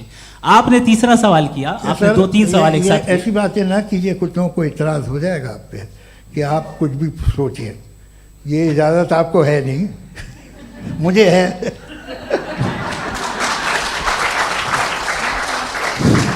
जी, आपने प्रॉब्लम ऑफ इविल के ताल्लुक से सवाल किया और बार बार आप एक लफ्ज रिपीट कर रहे हैं कि ओमनीपोटेंट गॉड है। ऑल पावरफुल गॉड है। यही तो दरअसल समझना है कि गॉड का कॉन्सेप्ट क्या है। प्रॉब्लम ऑफ इविल जो है, प्रॉब्लम ऑफ इविल दर हकीकत दो असम्पशंस पर कायम है। अगर आप इन दो असम्पशंस को समझ जाएं तो ये प्रॉब्लम नहीं रहेगी, आर्ग्यूमेंट आपको समझ में आ जाएगी कि ये कोलैप्स कर जाता है। पॉइंट नंबर 1, यानी जो आपका सबसे पहला फॉल्स असम्पशन है कि गॉड मर्सीफुल है, ओमनीपोटेंट है, दुनिया में जुल्म हो रहा है। लेकिन आपको ये समझना चाहिए कि हमारे वर्ल्ड व्यू के मुताबिक गॉड सिर्फ ओमनीपोटेंट और सिर्फ मर्सीफुल नहीं है, बल्कि वो ऑल वाइज भी है और वो ऑल नोइंग भी है। उसके हर काम के पीछे हिकमत और विजडम है। ये कोई जरूरी नहीं है कि वो हिकमत और विजडम आपको समझ में आए या मुझे समझ में आए। अगर आप जो समझ रहे हैं उसके मुताबिक आप फैसला कर रहे हैं, ये लिमिटेड पर्सपेक्टिव से आर्ग्यूमेंट है। और इस चीज को हम अपनी दुनिया में, अपने लाइफ में, डेली लाइफ में इस प्रिंसिपल को एक्सेप्ट करते हैं। हम जब किसी डॉक्टर के पास जाते हैं, डॉक्टर के पास जाकर वो अगर उसने हमें कोई दवाई दी है तो हम ये तो नहीं कहते कि जब तक आपके पास जितना नॉलेज और जितना विजडम नहीं है, आपने क्यों ये दवाई दी है, तब तक हम इस चीज को एक्सेप्ट नहीं करेंगे। नहीं कहते, हम उसकी अथॉरिटी को तस्लीम करते हैं। क्यों? क्योंकि उसकी हम जानते हैं कि वो नॉलेजेबल है, वो विजडम वाला है, हमसे ज्यादा नॉलेज और हमसे ज्यादा विजडम है। बताएं सर। नहीं, डॉक्टर में और खुदा में बड़ा डिफरेंस है। डॉक्टर पढ़ा लिखा होता है एक, तो मैं उसकी बात सुनूंगा। दो ये नहीं, कुछ जवाब तो ये भी नहीं है सर। प्लीज, अगर सब ऑडियंस से बोलने लगेंगे तो फिर मतलब नहीं सिविलाइज्ड बहस का। मतलब आप ये कहें कि चूंकि आप डॉक्टर पे बिलीव करते हैं इसलिए खुदा पे बिलीव किए, क्या ये मिसाल आपको समझाने के लिए आर्ग्यूमेंट है, इस पे आपको एतराज नहीं है। तो सिंपल बात ये है कि मैं अगर ये यकीन कर लूँ कि एक ओमनीपोटेंट, उसकी मसलहत है, ये जो बच्चे मर रहे हैं ये मसलहत है उसकी, मुझे नहीं चाहिए थी मसलहत। उसकी मसलहत नहीं, यही तो समझना है, मतलब एक्सपीरियंस। अच्छा, इस आपने अभी मेरी बात पूरी सुनी नहीं। मैंने कहा आपका पूरा आर्ग्यूमेंट दो फॉल्स असम्पशंस पर है। एक फॉल्स असम्पशन मैंने बता दिया, दूसरा फॉल्स असम्पशन ये है कि इस दुनिया में इविल के होने का कोई गुड रीजन नहीं है, जबकि हमारे पास बाज रीजंस मौजूद हैं, हमारे पास बाज वजूहात मौजूद हैं। अगर इस दुनिया में इविल ना हो तो आप गुड को डिफाइन कैसे करेंगे? अगर जुल्म ना हो आप इंसाफ को समझेंगे कैसे? अगर तारीकी ना हो तो आप लाइट को समझेंगे कैसे? बहुत अच्छे। अभी और सुन लें, अभी और बाकी है। ये तो बात बहुत पसंद आई साहब मुझे, कि जब तक रेप ना हो तब तक औरतों की इज्जत का ख्याल आपने मेरा जवाब पूरा सुना ही नहीं। जब तक के बच्चों का कत्ल ना किया जाए तब तक आपको बच्चों की मासूमियत की इज्जत। आपने पूरा जवाब सुना ही नहीं। क्या बात है, क्या आपने नुक्ता निकाला? आपने पूरा जवाब सुना ही नहीं। आप सुन लें, मेरी बात सुन लें। ये मैंने आपको एक चीज बताई। दूसरी चीज, इस दुनिया में हम आए हैं टेस्ट के लिए, हमारा टेस्ट हो रहा है और हर इंसान का अलग अलग अंदाज में टेस्ट होता है। और इस दुनिया में अगर इविल मौजूद है तो वो इविल जरिया है हमारे अंदर ह्यूमन नोबल क्वालिटीज को डेवलप करने का और अलग अलग फील्ड में प्रोग्रेस करने का। और अगर हमारे अंदर और इस दुनिया में इविल नहीं होता तो बताइए टेस्ट का मतलब क्या होता? अगर मैं अपने स्टूडेंट को एमसीक्यूज दूं और उसमें सिर्फ राइट आंसर लिख कर दे दूं और कहूं तुम्हारा टेस्ट हो गया, ये मीनिंगलेस है। इस दुनिया में अगर हम टेस्ट के लिए आए हैं तो जाहिर है गुड एंड इविल दोनों मौजूद है। तो अगर गुड एंड इविल दोनों मौजूद है तो ये इविल भी खुदा का बनाया हुआ है? जी हाँ, खुदा का बनाया हुआ है। लेकिन अच्छा, चलो अच्छी बात। जी बिल्कुल, तो बिल्कुल खुदा ने बनाया। अभी तो ये है कि जो मेजॉरिटी है दुनिया में वो इविल है, तो ये खुदा एक्चुअली इविल के साइड पे लग रहा है मुझे। बिल्कुल भी नहीं, मैं बता मेजॉरिटी में तो वो है। क्या बात कर रहे हैं भाई आप? मैं बहुत कोई भी जो मुंसिफ होगा, चाहे आपका अपना घर हो जिसके आप सबसे बड़े हैं, चाहे आपकी ऑर्गेनाइजेशन हो जो आप चलाते हैं, वहां पर आप इविल रखेंगे साबित करने को कि बाकी लोग शरीफ हैं? मेरी बात सुनिए, क्या ये आर्ग्यूमेंट ही गलत है? अगर कि जब तक के कोई इविल नहीं होगा तब तक के शरीफ आदमी शरीफ नहीं लगेगा। अगर एग्जामिनर गलत ऑप्शन दे रहा है तो एग्जामिनर इविल नहीं हो गया, जो गलत ऑप्शन को सेलेक्ट कर रहा है वो फेल होगा। क्रिएटर ने इविल को बनाया है लेकिन वो इविल नहीं है। अच्छा सुनिए मेरी बात, लेट मी कंप्लीट सर। जी जी। क्रिएटर ने इविल को बनाया है टेस्ट के लिए, वो इविल नहीं है। इविल वो होगा जो उसे इख्तियार करेगा। छुरी को बनाने वाला गलत नहीं होता है, छुरी का गलत इस्तेमाल करने वाला गलत होता है। रेप को कैसे गलत इस्तेमाल करते हैं? रेप इंसान के फ्री विल का नतीजा है। ये रेप कैसे गलत इस्तेमाल होता है? ये मुझे अब सुन लें, अब सुन लें। गलत इस्तेमाल होता है। हाँ मैं बता रहा हूँ ना, कैसे गलत? मैं बता रहा हूँ कि जो इविल इस दुनिया में मौजूद है उसके कई सारे तरीके हैं। एक तरीका इंसान का अपना फ्री विल है। अब अगर कोई रेपिस्ट रेप कर रहा है तो इसका गॉड का कसूर नहीं है, वो अपने फ्री विल का गलत इस्तेमाल कर रहा है, उसको सजा मिलनी चाहिए। अच्छा। और उसी के लिए जहन्नम बनाई गई है। ये फ्री विल का भी बड़ा चक्कर। आप जब कोई बुरा काम करते हैं या कोई बुराई होती है तो ये कहा जाता है कि ये फ्री विल है। 7 billion free wills are moving on this planet. 7 billion free will. और एक आदमी अपनी फ्री विल से मुझे कत्ल कर दे तो मैं खुदा की मर्जी से मरा हूँ कि इसकी फ्री विल की वजह से। मेरी मौत खुदा के हाथ है या ये फ्री विल वाले के हाथ है? खुदा ने फ्री विल का निजाम बनाया है और उस निजाम का गलत इस्तेमाल करके कोई आपको मार रहा है, इस्तेमाल करके मेरा कत्ल कर देता है। अब मेरी मौत का जिम्मेदार कौन है? वो इंसान जिम्मेदार है। वो इंसान। जी। तो ये कहना कि और उसको सजा मिलेगी। तो अब आप आगे चलिए कि ये तय करना कि अल्लाह ही या अल्लाह ने खुदा ही जिंदगी देता है, खुदा ही मौत देता है, ये गलत है। बिल्कुल गलत नहीं है। हाँ, नहीं, निजाम उसी ने बनाया फ्री विल का। निजाम मौत और हयात का उसी ने बनाया। You are contradicting yourself. अभी आपने कहा कि एक आदमी ने फ्री विल से आपको मार दिया, इसमें उसे फ्री विल दी गई थी, उसने गलत इस्तेमाल किया। 7 billion free wills are moving on this planet और आप चाह रहे हैं कि मैं सिर्फ खुदा का ध्यान करूं। ये 7 बिलियन फ्री विल्स को मुझे लुक आफ्टर करना पड़ेगा कि नहीं? ये तो तबाहियां कर रही हैं और तबाहियां ज़्यादा हो रही हैं। बिल्कुल। तो अगर आप बताएं अगर खुदा नहीं है फॉर एग्जाम्पल, तो आप इविल को कैसे डिसाइड करेंगे? यानी how can you define evil objectively without God? देखिए, दुनिया में 2 तरह के जानवर हैं। एक जो अकेले रहते हैं जंगल में और एक जो ग्रुप्स में रहते हैं।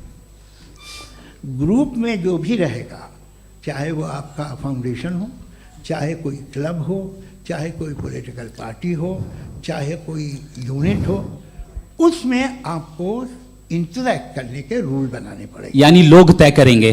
लोग तय करेंगे। अगर लोगों ने ये तय किया कि किसी का रेप करना सही है, आप जस्टिफाई करेंगे? नहीं, आपका फाउंडेशन तो ये हो गया ना कि लोग ही विल डिसाइड करेंगे। नहीं। अरे दुनिया में ऐसे ग्रुप्स हैं जो रेप को जायज़ मानते हैं सर्टन हालात में। मैं डिटेल में नहीं जानूंगा, आप भी जानते हैं। ये जो आईसिस वाले थे जिन्होंने क्या किया था, तो उन्होंने क्या किया उसका खुदा से कोई ताल्लुक नहीं है सर। मैंने सिंपल सवाल किया कि इविल को आप डिफाइन करते कैसे हैं? आइए वापस आइए जी। आप साथ में तभी रह सकते हैं जब कुछ आप ऐसे उसूल डेवलप करें जिसमें हर एक का बेसिक तहफ़्फ़ुज़, हर एक का बेसिक राइट हो और हर एक को कोई आराम मिले। यही तरीक़ा है किसी भी ऑर्गेनाइजेशन जिसमें एक से ज़्यादा लोग हैं और वो ऐसे चलती है ज़िंदगी। उसमें अगर आप गड़बड़ करेंगे तो तबाही होगी, नुकसान होगा, बर्बादियाँ आएंगी। और अगर उसमें आप घर ले लीजिए ना, एक हस्बैंड है, एक वाइफ है, बच्चे हैं, वालदा भी हैं, 2 बहनें भी हैं, एक भाई भी है। अब इसमें कोई निज़ाम आपको चाहिए साथ में रहने का और एक दूसरे पे भरोसा रहे, एक दूसरे के बहीख्वाह हों, एक दूसरे की मदद करें, ऐसी जिंदगी। सर आपकी बात आ गई। आप ये कह रहे हैं कि लोग डिसाइड करेंगे क्या सही है क्या गलत है, यही है? मेजॉरिटी डिसाइड करेगी क्या सही है क्या गलत है? अरे भाई बिल्कुल। मेजॉरिटी अगर ये कहे कि नाजी जर्मनी के साथ जिस तरह मेजॉरिटी थी कि जेनोसाइड करना सही है, आप जस्टिफाई करेंगे? उस वक्त आपका ये सवाल सिर्फ उसके बाद क्लोजिंग। हाँ, उस वक्त प्लेनेट पे जो लोग थे उनमें कितने लोग हिटलर को सही समझते? अच्छा, प्लेनेट की मेजॉरिटी तय करेगी, सोसाइटी की नहीं। प्लेनेट की मेजॉरिटी गॉड के एग्जिस्टेंस को सही मानती है, आप क्यों नहीं मानते?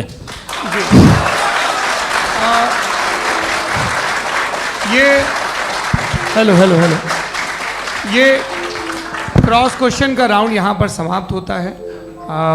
और ये बड़ा अच्छा है कि इस तरह से फ्रेगमेंट कर दिया गया है ताकि जो मरकरी ऊपर जा रहा है नीचे जवाब दे दूं। जी। प्लेनेट की ज़्यादातर मेजॉरिटी कुछ दूसरे मजहबों के खुदा को मानती है। आप उन्हें क्यों नहीं? आप तो मेजॉरिटी की बात कर रहे हैं। अच्छा, ये क्लोजिंग आप ये कह रहे हैं इविल और गुड को डिसाइड मेजॉरिटी करेगी। मेजॉरिटी जो कर दे वो सही हो जाएगा। क्लोजिंग इसको जैसा आप ही लोगों ने तय किया है उसी फॉर्मेट को फॉलो कर लेते हैं। हाँ भाई, मैंने तो भले लोगों पे एतबार किया और तब मॉडरेशन तय किया। जी, आपके पास 5 मिनट का वक्त है, क्लोजिंग आर्ग्यूमेंट है, उसके बाद हम ऑडियंस से क्वेश्चन आंसर लेंगे जावेद साहब की क्लोजिंग आर्ग्यूमेंट के बाद। ओके, बहुत शुक्रिया जी।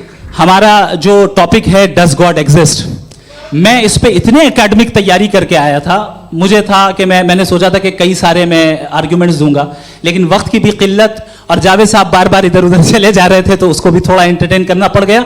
डज गॉड एग्जिस्ट पे मैं एक ही आर्ग्यूमेंट दे पाया, आर्ग्यूमेंट्स बहुत हैं और डेफिनेटिव आर्ग्यूमेंट्स हैं, और मेरे आर्ग्यूमेंट को किसी एक राउंड में भी इन्होंने एंटरटेन नहीं किया और रेफ्यूट नहीं किया, एक राउंड में भी नहीं, एक राउंड में भी नहीं। कौन सा? और ना ही अभी अभी आपका क्लोजिंग आर्गुमेंट आएगा नहीं, वो उसमें। बता देना। Argument of contingency sir. अरे मैं आपसे कई बार कह चुका हूँ कंटीजेंसी का मतलब अब क्या मैं है? कैसे सर, समझाऊं please, आपको please, और आपस में, हाँ, आप और please, कितने please, आसानी से समझाऊं मैं, मुझे तो नहीं समझ में आ रहा है बस। आप अपनी- sir, argument sir, of contingency Urdu में बोल सकते हैं। हाँ, आप अपनी बात पूरी कर लें जी। आखिरी 4 मिनट। दूसरी चीज, just a minute please ma'am, can I talk? दूसरी चीज ये है कि आपने एक तो इसका जवाब नहीं दिया, दूसरा आपने गॉड के ना होने पर कोई डेफिनेटिव आर्ग्यूमेंट नहीं दिया, सिर्फ मजहब पे बात कर रहे हैं आप। मजहब तो आज हमारा टॉपिक ही नहीं था, आज तो हमारा टॉपिक हो, आप मजहब से ले लेकर आईएस तक चले गए। भाई हमारा क्या ताल्लुक है उससे? We condemn them. और उसका गॉड से क्या ताल्लुक है? अगर कोई गलत काम कर रहा है, किसी ने किसी को कत्ल किया, किसी ने किसी का रेप किया, उसको सजा मिलनी चाहिए। और आपके पास कोई भी rational strong foundation of morality नहीं है। आपने कहा कि मेजॉरिटी तय करेगी सोसाइटी की, वो सही होगा। मैंने कहा हिटलर को फिर आप सही कहेंगे, नहीं नहीं नहीं नहीं, प्लैनेट की सोसाइटी की मेजॉरिटी तय करेगी। तो प्लैनेट की मेजॉरिटी गॉड के एग्जिस्टेंस को मानती है, आप कह रहे हैं ये रिलीजियस है। तो यानी आपके पास कोई स्ट्रॉन्ग फाउंडेशन नहीं है ऑब्जेक्टिव मोरालिटी का। ऑब्जेक्टिव मोरालिटी का अगर कोई फाउंडेशन है तो वो सिर्फ गॉड है, गॉड है, गॉड है। थैंक यू जी, ये मुफ्ती शमाइल नदवी साहब का क्लोजिंग आर्ग्यूमेंट था। अब हमारे पास जी, मैं जी ये बड़ा अच्छा है कि दोनों लोगों को मॉडरेटर से शिकायत भी और बोल रहे हैं भाई हमारी शाबाशी भी तो करते चलो। अब मेरी बात जी, नहीं समझ में। आपके पास जावेद अख्तर साहब 5 मिनट का वक्त है, ये आपका क्लोजिंग आर्ग्यूमेंट है, टाइम रीसेट कर दें जी। देखिए, बहुत सारी बातें हैं। गॉड का डेफिनेशन दुनिया के किसी भी रिलीजन में है कि वो ओमनीपोटेंट है, ओमनीप्रेजेंट है, he is just, he is kind, he loves you and so on. मैं जब दुनिया देखता हूँ तो मुझे कोई ऐसा सुप्रीम पावर यहाँ दिखाई नहीं देती है जो इंसान की बहबूदी के लिए कुछ कर रही हो, कमज़ोर को बचा रही हो, मदद कर रही हो, जालिम को पीछे हटा रही हो। मैं नहीं देखा, तारीख़ में नहीं। एक तो अगर है और ये देख रहा है तमाशा, तो उसका होना न होना बराबर है। दोयम ये कि ये जो है, जब आप ये कहते हैं कि कायनात जिसकी कंटीजेंसी है, मैं देखिए वो लफ्ज़ इस्तेमाल किया मैं, तो ये कैसे हो सकती है भाई? और फ़ौरन आप सरेंडर कर देते हैं कि जाहिर है कि इसका बनाने वाला तो इससे 10,000 गुना ज़्यादा कॉम्प्लिकेटेड होगा। उस पर आपके होने पे कोई इतराज़ नहीं है। उसे वो टाइमलेस है, वो पहले से था, टाइम तो बहुत बाद में आया। ये सब आप मानने को तैयार है जिसका आपके पास कोई सबूत नहीं, आपके पास कोई रीज़न नहीं है। आपकी तारीख क्या है मज़हबों की? बिलीफ की, जो खुदाओं का बिलीफ है, ये कॉन्स्टेंटली गलत साबित होता रहा है। मतलब आप कहें कि अरिस्टोटल के ज़माने में तो सब जाहिल थे, वो भी इतने ही यकीन से खुदा पे यकीन रखते थे, जो अब नहीं रहा। ये भी नहीं रहेगा, आप लिख लीजिए। और इसके आसार आपको दुनिया में दिखाई देना शुरू हो चुके हैं। ये बहस क्या आज से 100 साल पहले इस तरह हो सकती थी? यहाँ तक तो आपको हम ले आए हैं। तो सर अरे इनको मदद की ज़रूरत नहीं भाई, ये सेल्फ सफिशिएंट आदमी है, आप क्यों इनकी मदद कर रहे हैं? Sir please.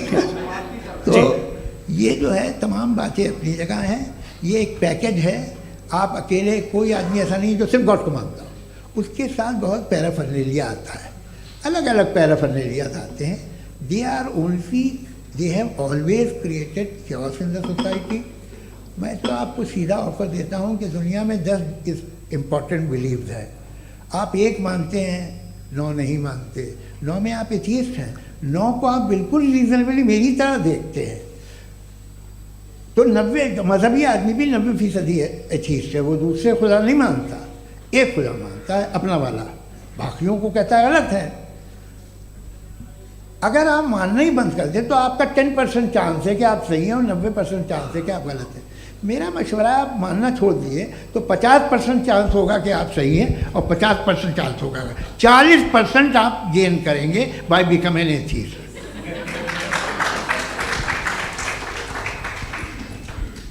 ये एक फरसूदा ख्याल है, ये ख़त्म हो रहा है। हो सकता है मेरी ज़िंदगी में ना हो, लेकिन ये हो जाएगा। जो बातें ये इनको आप मेटाफिज़िकल ये वो ऐसे रिस्पेक्टेबल टर्म दे दिए, ये तो उन लोग के हैं जिन्हें ना फिज़िक्स मालूम थी ना मेटा मालूम था, ये उन्होंने आपको दिए हैं। जी बहुत शुक्रिया आप दोनों लोगों का। और अब इस बातचीत का आखिरी राउंड शुरू होगा, डज गॉड एग्जिस्ट की ये बहस मुफ्ती शमाइल नदवी और जावेद अख्तर साहब के बीच। आप लोग अपने अपने हाथ ऊपर करेंगे, मैं यहाँ से तय करूँगा। और माइक हमारे पास है क्या? एक ही माइक है ऑडियंस के लिए? 2 माइक है, एक इस तरफ एक इस तरफ, ठीक है। तो जी सबसे पहले हमारी सहयोगी हैं मारिया शकील जी, पूछिए सवाल। थोड़ा सा रुकेंगे ताकि कैमरे का फ्रेम आप पर आ जाए, आपकी तो प्रैक्टिस है टीवी की। जी नदवी साहब, मैं खुदा को मानती हूँ, पहले मैं इसी प्रमाइस से शुरू कर रही हूँ और ये बता रही हूँ आपको, मैं मानती हूँ। लेकिन कुछ सवाल हैं जो जावेद साहब ने उठाया, उसका जवाब आपको देना चाहिए। पहला सवाल ये कि गज़ा में सालों से छोटे बच्चे मर रहे हैं, वो उनको अगर खुदा मर्सीफुल है, हम मानते हैं कि अल्लाह ताला में बहुत ताकत है, तो वो बच्चे क्यों मर रहे हैं? दूसरी बात ये कि अगर कंटिजेंसी की जो आप बात करते हैं, पूरे मुस्लिम ममालिक मिल करके भी उन गज़ा के बच्चों को क्यों नहीं बचा पा रहे हैं? क्योंकि अगर वो चाहते, क्योंकि अल्लाह ताला उन पर हुकूमत करते हैं, सब पर हुकूमत करते हैं, तो वो उनको क्यों नहीं बचा? जी थैंक यू वेरी मच। बहुत अच्छा किया आपने इस चीज़ को जिक्र कर दिया, मैं इसको और अच्छे से एक्सप्लेन करने की कोशिश करता हूँ। देखें, जहाँ तक आपने कहा कि गज़ा के बच्चों को मारा जा रहा है, देखिए 2 वर्ल्ड व्यू है, एक एथीस्टिक वर्ल्ड व्यू, एक थीस्टिक वर्ल्ड व्यू है। बच्चे मर रहे हैं दोनों वर्ल्ड व्यू में, लेकिन हमारा वर्ल्ड व्यू कह रहा है कि रिकॉम्पेंस है, ये कह रहे हैं कि उनका मरना बेकार जाने वाला है, कोई उसका रिकॉम्पेंस नहीं है, चूंकि इनके यहाँ आखिरत और अल्लाह का कोई तसव्वुर या गॉड का कोई तसव्वुर नहीं है। आपने ये सवाल किया कि गॉड मर्सीफुल है, क्यों नहीं रोकता? ये मैंने बताया कि ये मिसकंसेप्शन है लोगों के दरमियान कि गॉड को सिर्फ मर्सीफुल और ओमनीपोटेंट समझते हैं। गॉड के सिर्फ यही 2 एट्रीब्यूट्स नहीं हैं, गॉड के कई सारे एट्रीब्यूट्स हैं, उनमें से अल हकीम भी है, उनमें से ऑल वाइज भी है, ऑल नोइंग भी है। लिहाजा अगर इस दुनिया में किसी को तकलीफ आ रही है और गॉड उसको नहीं रोक रहा है, वो इसलिए नहीं रोक रहा है चूंकि इंसानों को फ्री विल दिया गया है। ठीक इसी तरीके से अगर एक डॉक्टर किसी छोटे बच्चे को इंजेक्शन लगा रहा है, उसे तकलीफ पहुंच रही है, उसके लिमिटेड पर्सपेक्टिव के एतबार से ये गलत हो रहा है और डॉक्टर बुरा है। लेकिन जब आप ब्रॉडर पिक्चर को देखेंगी, आपके और हमारे पास सिर्फ एक पिक्सल है, हमें इतना नजर आ रहा है कि गजा में कत्ल हो रहा है, लेकिन इसके पीछे कितना रिकॉम्पेंस उनको मिलने वाला है, पूरा पिक्चर गॉड के पास है। तो एक पिक्सल से आप पूरे पिक्चर को कभी भी जज नहीं कर सकती। आप इसमें कुछ जोड़ना चाहेंगे? आपको कुछ बोलना है इसमें? भैया आपने बहुत अच्छा जस्टिफिकेशन दिया। या आप वो जो वहाँ के प्राइम मिनिस्टर इजराइल के उन्हें भेजिए, वो बहुत खुश होंगे। आप जस्टिफिकेशन दे देना कि अगर गॉड नहीं है तो बच्चे क्यों मर रहे हैं, आप बताएं। वो ये सवाल पूछ रहे हैं कि अगर आप ईश्वर का अस्तित्व नहीं मानते हैं तो उन बच्चों की मौत को आप कैसे इंटरप्रेट करते हैं? भाई ये दुनिया जो है, जो ताकतवर लोग होते हैं वो एक नाइंसाफ़ी करते हैं। तो ये अच्छा काम है आपके नजदीक, तो नेचर नाइंसाफ़ी पे मबनी है। अरे मेरे भाई, आप नेचर की कहाँ बात कर, मैं तो इंसान की बात तो फिर जब मैं इंसान की बात कर रहा था आप नेचर की बात करने लग क्रॉस एग्जामिनेशन नहीं। हाँ, अब आप मुझे बोलने नहीं देंगे तो अलग बात है, आप बोलिए, मुझे कोई जल्दी नहीं। जी नहीं, ये क्रॉस एग्जामिनेशन मुझे बोल तो लेने दीजिए। जी बोलिए। क्या बात ये है कि ह्यूमन सोसाइटी तभी साथ में रह सकती है जब वो मोहब्बत से, एकता से, एक दूसरे के एहतराम करके रहे। इसके अलावा पॉसिबल नहीं है, अकेले तो इंसान रह नहीं सकता। वहाँ पर कुछ लोग हैं जो फाउल करते हैं, वो फाउल हमेशा से तारीख में होता आया है। आज ये हो रहा है, जो हो रहा है बहुत बुरा हो रहा है, बहुत जालिमाना है, बहुत जाबराना है। उसको आप कहें कि ये बच्चों को कॉम्पनसेशन मिल जाएगा या इसकी इंजेक्शन है, इंजेक्शन तो हेल्थ के लिए दिया जाता है। आप ये कह रहे हैं कि ये बच्चों की जो धज्जियां उड़ रही हैं ये इंजेक्शन है, ये टेस्ट है, ये टेस्ट है और उस टेस्ट में उनको ऐसा रिकॉम्पेंस मिलेगा जो आपके तसव्वुर के बाहर है। ये आप 3 बरस के बच्चे को बारूद से उड़ा के टेस्ट ले रहे हैं। वाह, वो नहीं ले रहा है, खुदा नहीं उड़ा रहा है, इजराइल उड़ा रहा है। जी, ये तो उसको कंडेम अगला सवाल लेते हैं प्रोफेसर पुरुषोत्तम अग्रवाल। मुफ्ती साहब, एक निवेदन आपसे है कि कम से कम थोड़ा सा mic close एक रखें। रिलीजियस और फिलोसफिकल कर रहे मैम प्लीज।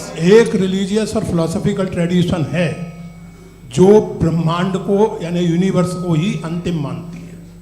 सर्वम खलु इदम ब्रह्मम, this is Chandogya Upanishad and it completely rules out the existence और नेसेसिटी, आपके शब्दों में necessity of a creator. The creation itself is the creator. तो एक मिनट प्लीज। दूसरा जो सवाल आपने अभी जो आप बार बार कह रहे हैं कि भगवान विद्वान भी है, वाइज, सब जानने वाला, तो अगर विजडम में दुनिया भर के पापों और अत्याचारों को बर्दाश्त करना शामिल है, तो फिर इसका मतलब ये हुआ कि अगर मैं फ्री विल से उसको अपोज करता हूं तो ईश्वर की विजडम और मेरी फ्री विल में कॉन्ट्राडिक्शन है। Because when I am opposing whatever is happening in Gaza, then I am opposing the God's will और गॉड्स विजडम। जवाब लेते हैं क्योंकि तो गॉड की विजडम में, एक मिनट सर प्लीज सर, ये एक जुमला, गॉड की विजडम है कि गाजा में जो कुछ हो रहा है वो हो रहा है, मैं उसका अपोज कर रहा हूं, तो मैं गॉड की विजडम के खिलाफ जा रहा हूं। एक सवाल। दूसरा ये नहीं आपने दो ऑलरेडी। सर आप और सवाल कर लें, लेकिन मुझे दो जवाब दे सर, दीजिए। सर, पहले आपने ये कहा, सुनिए मेरी बात सुनिए। भाई इजराइल के वर्ड के मुताबिक तुम्हारा ठीक हो रहा है ना? प्रोफेसर, नहीं हो रहा है, ठीक नहीं हो रहा है, मैं बता रहा हूँ क्या हो रहा है। आप तशरीफ रखिए, मैं बता रहा हूँ क्या हो रहा है।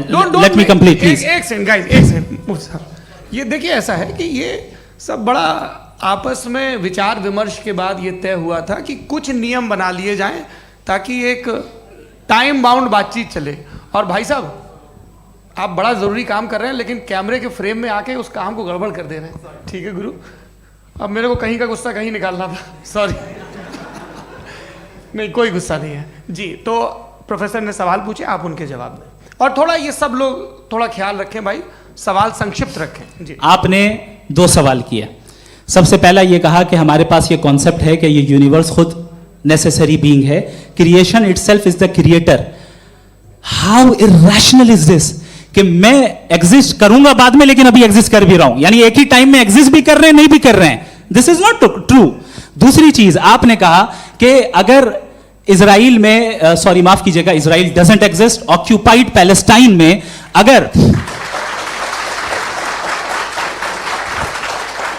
अगर ऑक्यूपाइड पैलेस्टाइन में बच्चों को मारा जा रहा है फ्री विल की वजह से और गॉड नहीं रोक रहा, ये कॉन्ट्रडिक्शन है। ये बताइए कि एक एग्जाम में एक बच्चा गलत आंसर लिख रहा है, सुनिए, एग्जामिनर चाहे तो रोक सकता है, क्यों नहीं रोक रहा है? ये कॉन्ट्रडिक्शन है, ये कॉन्ट्रडिक्शन नहीं है। माइक नहीं सर, ये आपस में जी, ये क्या आपका सवाल? माइक दीजिए। फ्री विल दिया गया है टेस्ट के लिए, अकाउंटेबिलिटी के लिए। अगर फ्री विल नहीं होता तो आप कहते हैं हमें रोबोट बना दिया गया। नॉट मिसरिप्रेजेंट माय पोजीशन, आपकी जो भी पोजीशन, मैं अपनी फ्री विल के नाते, अपने ह्यूमन विजडम के नाते गाजा में हो रही अत्याचार का विरोध करता हूं। बिल्कुल करना चाहिए। के हिसाब से मैं गॉड की विजडम का विरोध कर रहा हूं? बिल्कुल नहीं, जो हो रहा है गॉड, बिल्कुल भी नहीं, बिल्कुल भी नहीं। उसका वहां पर गाजा में कत्ल होना ये इंसानों के गलत इस्तेमाल का नतीजा है, फ्री विल के इस्तेमाल का नतीजा है। गॉड इसका हुक्म नहीं देता, उससे रोकता है। यही तो मसला है ना, आपके लिए कॉन्सेप्ट क्लियर है? नहीं भाई, आपने तो बताया था इंजेक्शन लगाने से बच्चे को तकलीफ होती है, ये इंजेक्शन लगा। सर आप ऐसे रेटोरिक स्टेटमेंट दें तब तो कोई मसला नहीं समझते रहेंगे। This is a rhetoric statement, this is not a logical argument sir. I am sorry, I am sorry. आखिरी 30 मिनट बड़े मुश्किल होने वाले हैं जी। मुफ्ती साहब आगे बैठे हैं, इनको माइक दीजिए। हाँ तरुण, माइक आप अपने पास रखिए, आपको कैमरे का फ्रेम पता है जी। सबसे पहले दोनों को मुबारकबाद। एक सर अपना आप नाम बता दें। आप अमेरिका में शिकागो में रहते हैं, इतना मुझे याद है। बताया आपको, यासिर नदीम अलवाजदी मेरा नाम है। जावेद सर आपसे एक क्वेश्चन है इन्फिनिट रिग्रेस के ताल्लुक से। एक हाइपोथेटिकल सिनेरियो है, मसलन अगर आप सर माइक थोड़ा सा प्लीज क्लोज रखिए। ओके जी। अगर आप शायर इसलिए हैं कि आपके कोई उस्ताद शायर थे, और वो इसलिए शायर थे कि उनके कोई उस्ताद शायर थे, और इसी तरीके से हम माजी में पीछे चलते चलते चले जाएं और कहीं ना रुके, तो माफ कीजिएगा आप कभी शायर नहीं हो सकते। लेकिन आप शायर हैं, आपका शायर एग्जिस्ट करता है, इसका मतलब ये है कि आप कहीं ना कहीं रुके हैं। तो मेरा सवाल ये है कि क्या आप इन्फिनिट रिग्रेस ऑफ कॉजेस को लॉजिकल फैलेसी मानते हैं या नहीं मानते? हाँ या ना? मैं इन्हें लॉजिकल फैलेसी नहीं मानता हूँ, लेकिन मेरा प्रॉब्लम यह है कि जब मैं नहीं मानता हूँ तो I will continue with this logic जो फैलेसी नहीं हो। आप एक जगह रुक जाते हैं जाके, आप कहते हैं ये गेंद कैसे बनी, ये जजीरा कैसे बना, ये समंदर कैसे बना, ये ज़मीन कैसे बनी, और अचानक गॉड पे जाके आपको ब्रेक लग जाता है। एक बार आप सवाल नहीं करते कि भाई इनको बनाने वाला तो इनसे भी कॉम्प्लिकेटेड होगा, वो कैसे बना, उसके बारे में आपने इत्मीनान कर लिया, वो हमेशा से है। तो अगर आप उसे हमेशा से मानते हैं तो फिर ये मान लीजिए कि कायनात हमेशा से है, क्या तकलीफ है? फिर हम वजूद में नहीं आते ना। जी हैं? हम मौजूद नहीं। अच्छा सर क्यों नहीं हो मैं सकते? बताऊं प्लीज प्लीज। जैसे मैंने मिसाल दी आपके शेर की। आपका शेर कभी वजूद में ना आता अगर शायर इसी तरह चलते रहते हमेशा। जी माइक मेरे ख्याल से एक सेकंड। इन्फिनिट रिग्रेस का कॉन्सेप्ट क्लियर नहीं हो जी। पाया, ऐसे रहने दें, लेट्स मूव ऑन सर। ठीक है, हाँ थोड़ा सा मॉडरेटर का भी ख्याल रखें। नहीं नहीं आपने तो रखा है, आपने रखा है। यहाँ पे गौहर रजा साहब हैं, वो भी एक सवाल पूछना चाहते हैं। माइक यार नीचे से ऑन कर दिए, नीचे। पहले तो ये कह दूं कि मैं उन बच्चों से शर्मिंदा हूं जिनको गज़ा में कत्ल किया गया, क्योंकि हमारे होते हुए कत्ल किया गया। लेकिन उससे ज़्यादा शर्मिंदगी इस बात से हुई कि मुझे लगा कि मुफ्ती साहब उसको जस्टिफाई कर रहे हैं। बिल्कुल भी नहीं, आप बहुत ही गलत मुझे बात लगा मैं गलत हो सकता हूं। बिल्कुल गलत मैं है। सवाल पूछ रहा हूं। सवाल मैं देखिए, सवाल अगर पूछ रहा हूं। एक मैं जावेद भाई से डिसएग्री करता हूं। एक सेकंड देखिए, अगर देखिए ऐसा एक सेकंड आप सर वेट अरे आप कुछ मेरे पहले मुझे अपनी बात कह लेने दीजिए। अगर ऑडियंस तय करेगी तो फिर मॉडरेटर का मतलब नहीं। मेरा आप सबसे ये कहना है, ये बहस दो लोगों के बीच में है, एक तरफ मुफ्ती साहब, एक तरफ जावेद साहब। पिछले 1.5 घंटे से ये लोग अपने अपने तर्क रख रहे हैं। आपकी इनसे इत्तेफाकी हो सकती है, ना इत्तेफाकी हो सकती है। मेरे उस्ताद मुझे सिखा गए हैं कि मुखामुखम में असहमति की गुंजाइश बची रहनी चाहिए। अगर मैं आपकी बहुत इज्जत करता हूं गौहर साहब, आपने जो कमाल की किताबें लिखी, साइंटिफिक टेम्परामेंट, लेकिन मेरी ये गुजारिश है आप सबसे कि यदि आप इन लोगों ने जो बोला उन पर टिप्पणियां करेंगे तो ना वक्त की पाबंदी रहेगी ना वो अनुशासन। आप सवाल पूछ लें, उस सवाल में जो बात आ जाए वो आ जाए। मैं जावेद साहब से डिसएग्री करता हूं, इसलिए जावेद साहब से सवाल पूछ रहा हूं। आपका सवाल जावेद अख्तर साहब से। और सवाल ये है मेरा कि जावेद साहब ने कई बार लॉजिक का इस्तेमाल किया कि साइंस में लॉजिक है और रिलीजन में लॉजिक नहीं है। मेरा ख्याल ये है कि रिलीजन में भी लॉजिक है, लेकिन उस लॉजिक की बेसिस ये है कि आप रुक जाते हैं, जिसका जिक्र जावेद साहब ने बार बार किया, यानी खुदा के तसव्वुर पे आते हुए, गॉड के तसव्वुर पे आते हुए रुक जाते हैं। और इसमें सवाल पूछना मतलब फॉरबिडन होता है। सवाल ये है कि क्या जावेद साहब इससे एग्री करते हैं कि साइंस की लॉजिक अलग है और रिलीजन की लॉजिक अलग है? बताइए सर। देखिए, 3 चीज़ें हैं। साइंस है, एक है मंतिक है, इस्तिदलाल है, और एक जो है कुछ भी नहीं है, फेथ है, अकीदा है। मैं अकीदे की लॉजिक का कायल नहीं हूँ। मुझे आप इस्तिदलाल से, लॉजिक से, रीज़न से समझाइए, मैं मानने को तैयार हूँ, मेरा क्या नुकसान होगा। लेकिन ये कि अकीदे पे मैं नहीं जा सकता हूँ। अकीदे का मतलब है कि तुम ये मान लो, सवाल ना करो, ये नहीं। आप सारी बातें करके, बड़ी साइंटिफिक बातें करके एक जगह जाके खुदा के वजूद पे रुक जाते हैं, सरेंडर कर देते हैं। मैं सरेंडर करने को तैयार नहीं। That's all. जी, ये आगे सर बैठे हुए हैं, इनको माइक दीजिए। भाई वो आप पूछना चाह रहे थे ना भाई? हाँ नहीं मैं ये थैंक यू जी, आपका नाम? आसिम इफ्तिखार। आसिफ जी, पूछिए। सर जावेद सर से सवाल है कि आपने अपने माइक थोड़ा करीब रखिए। अपने क्लोजिंग स्टेटमेंट में ये बात कही थी कि मज़हब का जो फ्यूचर है वो ज़्यादा दिन नहीं जाने वाला है। लेकिन मैं देख पा रहा हूँ कि जो ऑक्सफोर्ड यूनिवर्सिटी की एक स्टडी है 2011 में हुई है, जिसके 50 एकेडमिशियंस ने इसको अंजाम दिया था, उसमें वो ये कहते हैं कि जो फेथ इन गॉड है वो इनबिल्ट है ह्यूमन नेचर के अंदर, जिसको हम कहते हैं फितरत के अंदर शामिल है वो। और वो ये कहते हैं कि अगर कोई ये समझता है कि मज़हब को वो ख़त्म कर देगा तो ये उसकी गलत फहमी है। तो आप इसके बारे में, इस स्टडीज़ के बारे में क्या कहते हैं? ठीक है, मैं उनसे एग्री नहीं करता हूँ। वो कौन से प्रोफेसर होंगे? ऐसा उनके क्या पास है? डेटा है, इन्होंने डेटा के बेस होगा डेटा क्या हो सकता है? फ्यूचर का डेटा तो नहीं हो सकता ना उनके पास, प्रेजेंट का डेटा हो सकता है। डेटा आपने सुना 100 साल पहले का बाद का डेटा? मैंने तो नहीं सुना आज तक।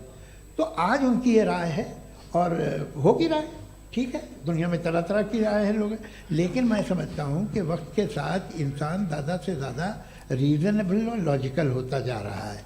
आज आप देखिए वेस्टर्न यूरोप में क्या परसेंटेज है नॉन बिलीवर्स की, बहुत हाई, वहाँ चर्च खाली पड़े होते हैं। तो अल्टीमेटली तो इंसान कोई ऐसी बात बहुत अरसे तक नहीं मान सकेगा, चाहे गलत या सही, जो उससे उसके दिमाग को, उसके जहन को, उसके लॉजिक को अपील न करे। वो कह रहे हैं तो ऑक्सफोर्ड के होंगे तो कैम्ब्रिज के होंगे, तो मुझे क्या लेना देना, उनका डेटा मुस्तकबिल का नहीं हो सकता है। जी दीपक, हाँ पूछिए। मैं आऊँगा, अभी पीछे की साइड भी आऊँगा, माइक वहीं भेजूंगा 2-3 साल के लिए। जी जावेद साहब, आपसे सवाल है। नमस्ते। अरे भाई सर, अगर आप ही लोग को तय करना है तो फिर 200 लोग तय कर लें। ये एक साहब पूछ नहीं रहे सर, हैं। Please don't do this sir, everybody has a right sir, but we can only take Okay. Selected questions. No no sir अरे ये भाई, यंग लोग भी आराम हैं से। तो इनकी ये एक अब बात उतने यंग, सुनिए। भाई आप यंग हैं कि नहीं हैं? एक मिनट, वो कह रहे हैं वो भी आएंगे, यंग हैं पूछ रहे हैं ना साहब, भाई। आप उनकी नौजवानी पर दावा उनको ही करने थे। हाँ मुफ्ती साहब आप यंग, हाँ पूछे। अरे भैया सर, मेरा सवाल ये है। कुछ इनसे भी तो पूछो। जी हाँ। नहीं, बस आपसे एक सवाल है। जैसे थीस्टों के पास अपने जो ईश्वर को मानते हैं, उनके पास अपने सोशल गेट टुगेदर्स हैं। 5 रोज़ आज क्रिसमस आने वाला है, होली है, दिवाली है, ईद है। एथिस्ट क्या ऑफर कर रहे हैं? मतलब मैं इनकी दुकान से बोलूँ, मैं आना चाहता हूँ उस तरफ, पर मैं अट्रैक्ट नहीं हो पा रहा हूँ। मैं सोशल गेट टुगेदर्स क्या है आपके पास? वो ये कह रहे हैं कि जो धार्मिक लोग हैं, अलग अलग धर्म के लोग, उनके उत्सव त्योहार हाँ, कॉन्ग्रीगेशन बड़ी बहुत बात। हैं। अब आपको मैं एक सुनाता हूँ, यहाँ हिस्टोरियन भी बैठे हैं। मृदुला जी आप बताइएगा सही है कि नहीं। ये एक कॉन्स्टेंटाइन, एक ग्रीक रोमन बादशाह था, जो क्रिश्चियनिटी आने के 400 साल बाद उसने डिसाइड किया कि मैं क्रिश्चियन हो जाऊंगा, मेरी पूरी स्टेट कैंसिल हो जाएगी। उस ज़माने में ऐसे ही होता था, राजा जो धर्म इख्तियार करता था वो जनता भी कर लेती थी, इसलिए कि वो हो गया था बैंकरप्ट। और उसे जो मेडिटेरियन कोस्ट के रिच क्रिश्चियन वो थे मर्चेंट, उससे पैसा चाहिए था। तो उसने कहा यार क्रिश्चियन हो जाओ। तो उसने अपने वजीर से कहा कि भाई ये हिस्ट्री है कि अब हम लोग क्रिश्चियन हो जाते हैं। पहले सर हो जाएंगे, कोई प्रॉब्लम नहीं है, लेकिन एक प्रॉब्लम ये है कि 17 दिसंबर से 25 दिसंबर तक जो पेगन फेस्टिवल होता, जो पेगन्स थे वो लोग, जो फेस्टिवल होता है वो बंद हो जाएगा, इसलिए कि हम क्रिश्चियन हो गए तो होगा नहीं। तो वो बच्चों को बहुत बुरा लगेगा, पब्लिक को बहुत इन्जॉय करते हैं, खासतौर से 25 को मेन डे। उसने कहा हाँ ये तो सही कह रहे हो। ये जीसस क्राइस्ट की पैदाइश कब थी? पहले साहब वो अप्रैल में थी। नहीं, कट करो, वो 25 दिसंबर को है। यह हकीकत है जी। और 400 साल बाद क्रिश्चियनिटी के अप्रैल से दिसंबर ले आए, और इसलिए कि यहाँ पेगन फेस्टिवल होता था। अब मनाते हैं आप आराम से। ये जो सारे फेस्टिवल हैं ये रिलीजन से, हर एक को एक इंटरटेनमेंट डिपार्टमेंट चाहिए होता है अपनी कंपनी चलाने के लिए। तो ये रिलीजन ने, ये सेकुलर त्यौहार थे जिन्हें रिलीजन्स ने ले लिया है।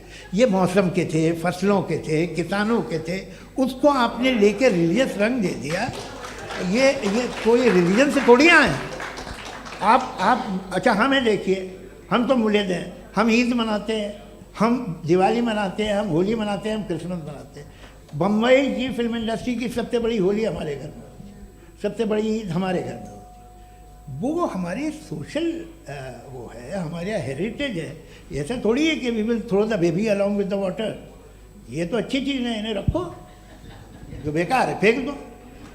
जी हाँ। हेलो जी, मेरा सवाल नादवी जी से है।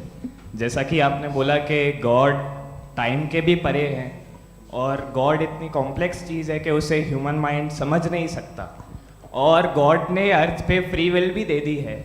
तो आप अपना वक्त ज़ाया क्यों कर रहे हैं गॉड के बारे में बात करके? अपन को तो बात करनी चाहिए कि सोसाइटी को बेहतर कैसे करें। जी, मैं गॉड वही बताता है सोसाइटी को कैसे बेहतर करे। अभी मैं आपका जवाब देता हूँ।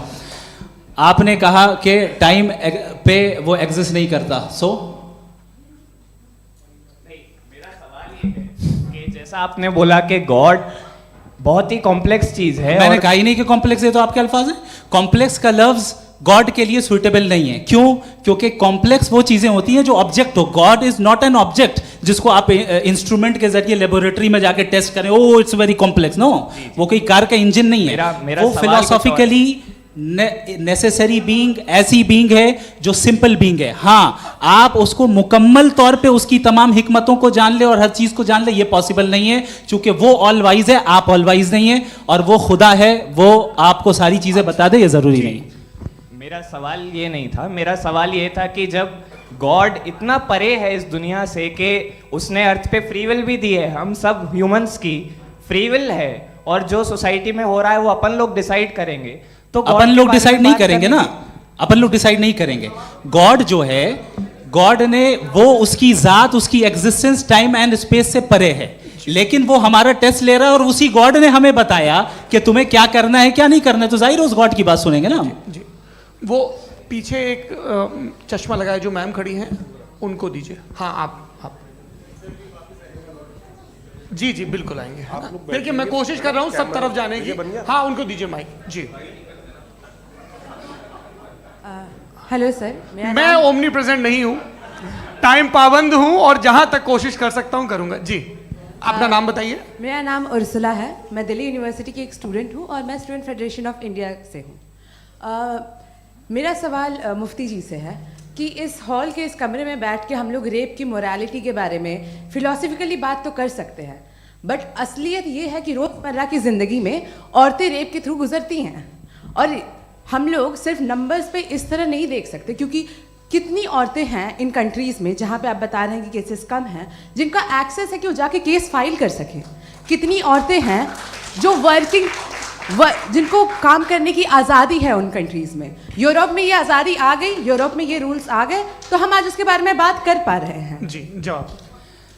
आपने ये कहा कि कमरे में बंद होकर हम लोग इस पर फिलोसफिकली बात कर सकते हैं, लेकिन हकीकत में क्या हो रहा है, वो ग्राउंड लेवल पे क्या हो रहा है जो बहुत गलत हो रहा है, और वो सफ़र कर रही हैं। आई एग्री, बहुत गलत हो रहा है, और जो गलत हो रहा है उसको हमें रोकना है। और क्यों रोकना है, वो गलत क्यों है, हमारे पास इसका ऑब्जेक्टिव फाउंडेशन है, इनके पास उसका ऑब्जेक्टिव फाउंडेशन नहीं है। मैं ये कहना चाह रहा हूं कि जहां पे भी जुल्म हो रहा है, जहां पे भी औरत पे जुल्म हो रहा है, या उसकी इज्जत लूटी जा रही है, या उसे तकलीफ पहुंचाई जा रही है, और सिर्फ औरत नहीं, किसी इंसान के ऊपर भी जुल्म हो रहा है, तो उसके खिलाफ खड़ा होना, ये मॉरलिटी हमारे पास गॉड के पास से आई है। वरना जावेद साहब तो कह रहे हैं कि जो है मेजॉरिटी डिसाइड करेगी, तो मेजॉरिटी तो कभी भी बदल सकती है।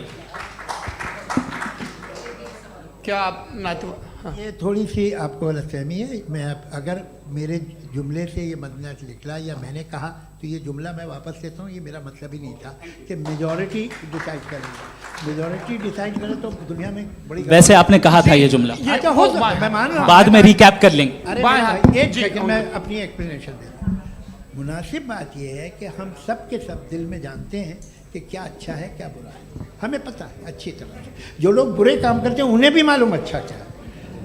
यही तो सवाल था हजरत कि फिर ये मोरालिटी आई कहां से? Cross examination. हाँ जी, हाँ। मोरालिटी साथ रहने की डिजायर से आई है, यानी साथ रहकर जो कुछ कह दे, जो कुछ कर दे, वो हो जाएगा? नहीं नहीं, तो आप कायदे से रह ही कर सकते हैं जब तक लोगों में मोरालिटी हो, वरना क्यास हो जाएगा। ये आपको कैसे पता?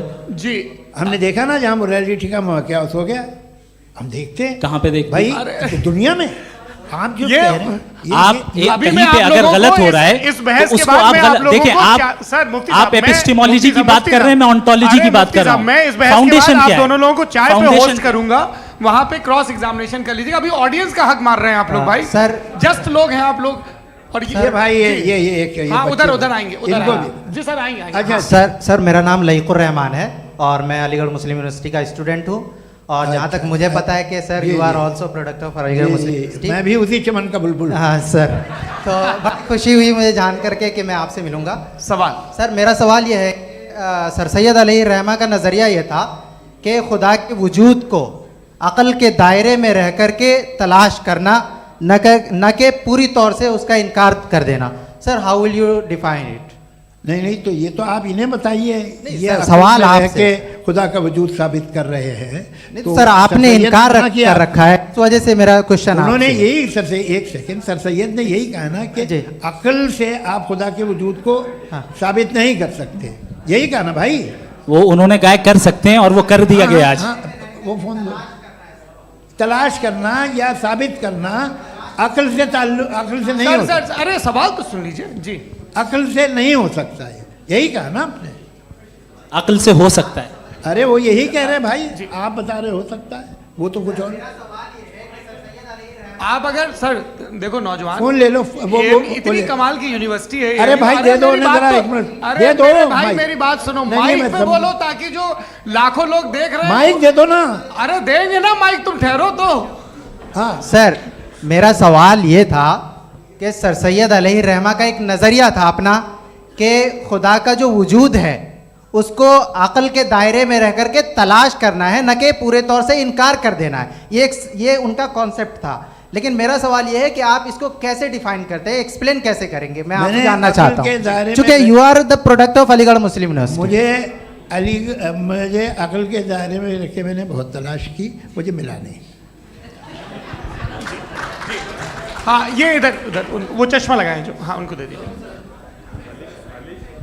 जी जी फटाफट पूछिए, बस 5 मिनट है, 5 मिनट में खत्म हो रहा है। हाँ अस्सलाम वालेकुम मुफ्ती साहब। एंड मेरा सवाल जावेद अख्तर साहब से। क्या नाम है आपका? अरे भैया सब मुझे तो पूछ रहे हो। हाँ, फैज पूछिए फैज साहब। तो मेरा सवाल ये है कि अभी जो एथियस्ट है वो problem of evil argument use कर रहे हैं अगेंस्ट मुस्लिम्स, राइट? कि इस दुनिया में इतना सारा ईविल है और अगेंस्ट मुस्लिम तो यहाँ अगेंस्ट थियस्ट। हाँ थोड़ा सा करेक्ट कर लीजिए भाई, पूरी मशक्कत ही इसी बात की थी कि किसी एक मजहब पे बात ना टिके। जी, तो बेसिकली ये आर्गुमेंट ऐसा है कि इस दुनिया में इतना ज़्यादा ईवल एग्जिस्ट करता है और अगर एक ऑल गुड गॉड है तो वो रोकता क्यों नहीं है? लेकिन इस सवाल में एक हिडन अजम्पशन ये है कि इस दुनिया में ईवल एग्जिस्ट करता है। अब एथियस्ट ये कैसे ऑन्टोलॉजिकली प्रूव कर सकते हैं कि इस दुनिया में ईवल एग्जिस्ट करता है? मैं आपको बताता हूँ, थोड़ा सा समझा। नहीं सर, आप हम लोग इनको सुनने आए। नहीं please don't do that. I want to explain ontologically. नहीं हम समझ गए सर, इनको अब जवाब देने दीजिए। अच्छा सवाल पूछ लो मैं। अभी तक क्या था वो मैं थोड़ा सा ऐड ऑन कर लेता हूँ। तुम गुरु, तो हम जब इसका राउंड 13 करेंगे ना तब तुमको स्टेज पे बिठाएंगे। जी तो हाँ जल्दी से। तो देखिए एथियज्म के हिसाब से सब कुछ रैंडमली बन गया है, सब कुछ एटम्स और मॉलिक्यूल्स है। एक पत्थर में और मुझ में सिर्फ इतना फर्क है कि हम लोग एटम्स और मॉलिक्यूल्स का अलग अलग रीअरेंजमेंट है। अब एक पत्थर को कोई इंसान तलवार से 2 टुकड़ों में काट दे या मुझे, according to atheism it is same, there is no evil and good according to atheism. जी अच्छा, फैज साहब का सवाल ये है कि हाँ कोशिश भी करते तो इससे गलत सवाल नहीं कर पाते। एक लाइफ फॉर्म है और लाइफ फॉर्म में फीलिंग्स हैं, मतलब लाइफ फॉर्म सुनता है, देखता है, टेस्ट कर सकता है, फील कर सकता है, तो उसकी जो ये जो क्वालिटी इस बबल में आ गई हैं वो जानवर में भी है, इंसान में भी है। तो जाहिर है कि उसे कोई तकलीफ पहुंचेगी, तो चूंकि उसके पास वो सेंसिटिविटी है तो मैं करेगा, पत्थर में वो सेंसिटिविटी नहीं है। तो ये क्या सवाल हुआ कि अगर पत्थर को काटा तो पत्थर को तकलीफ नहीं होती, तो आपको काटे तो आपको क्यों तकलीफ हो? बैठ जाइए। जी हाँ अगला सवाल। हाँ पूछे जी जावेद अख्तर साहब। अरे भैया सब आप लोग मुफ्ती साहब को छोड़ रहे हैं, तो मेरे ही पीछे पड़े हैं क्या? फिर चलो बोलो भाई। You asked how God can exist when children die in Gaza. हाँ? You asked how God can exist when children die in Gaza, and you also mentioned the rise of atheism in Europe.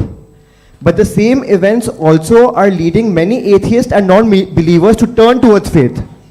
How do you interpret this contradiction, where suffering pushes some away from God, yet brings others closer to belief? देखिए आपको एक बात बताऊं, दुनिया perfect तो कहीं भी नहीं है, हर जगह कुछ खामियां हैं। बेटा एक मिनट, मैं आप ही को कहेंगे, देखो वो तो कुछ खामियां, कमज़ोरियां, खराबियां सब जगह है।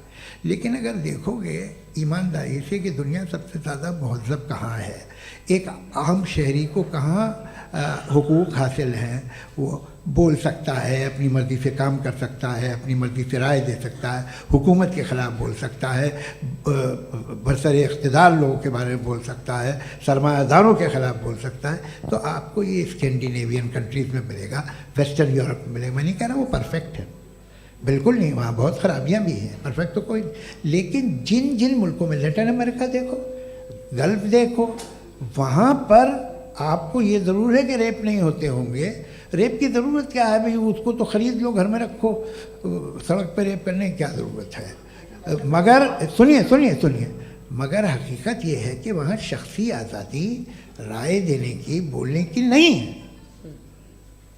जी ये एक आखिरी सवाल मुफ्ती साहब से। हाँ मैम, इनको माइक दीजिए। शुक्रिया।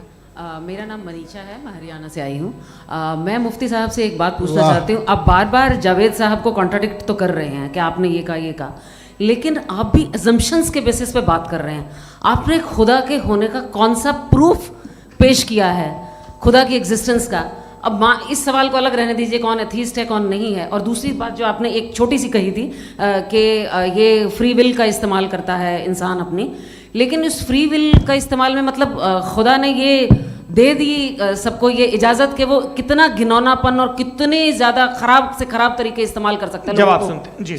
आप फ्री विल को मानती है ना, या अब कहती है कि फ्री विल नहीं है ना, मानती है ना? तो अब आपके पास इसका कोई एक्सप्लेनेशन नहीं है कि अगर एक इंसान उस फ्री विल का इस्तेमाल करके गलत काम कर रहा है और बच के अच्छी ज़िंदगी गुजार के निकल जा रहा है, उसका कोई रिकम्पेंस नहीं है। हमारे वर्ल्ड व्यू में जो इंसान गलत काम कर रहा है उसको भी रिकम्पेंस यानी उसका बुरा बदला मिलना है, और जो सही काम कर रहा है उसको सही बदला मिलना है। लिहाजा जो फ्री विल है वो इस तरीके से है कि एक लिमिटेड टाइम तक खुदा ने मोहलत दी है। ऐसा नहीं कि छूट दे दी, जो करना है करते रहो हमेशा। वक्त आएगा जब एग्जाम का टाइम खत्म होगा तब रिजल्ट आएगा। दौराने एग्जाम जबरदस्ती आपको नहीं बताया जाएगा। अरे भाई एक सेकंड, जी, एक सवाल मुफ्ती साहब से मेरा, मुफ्ती साहब से एक सवाल। रुक जाइए, आपसे फोन, आप इसके बाद आपसे यही रहेंगे वो। हाँ, बोलिए। मैं मुफ्ती साहब एक ही सवाल करता हूँ कि अगर जो हो रहा है फ्री विल से हो रहा है और एक दिन बरोज़ क़यामत इंसाफ होगा मैशर में वगैरह वगैरह, तो दुआ क्यों मांगते हैं लोग? दुआ मांगते हैं इसके मतलब है अभी भी उसने ये डिपार्टमेंट रखा है कि मैं रोज़मर्रा की ज़िंदगी में बिल्कुल बिल्कुल ही कैन।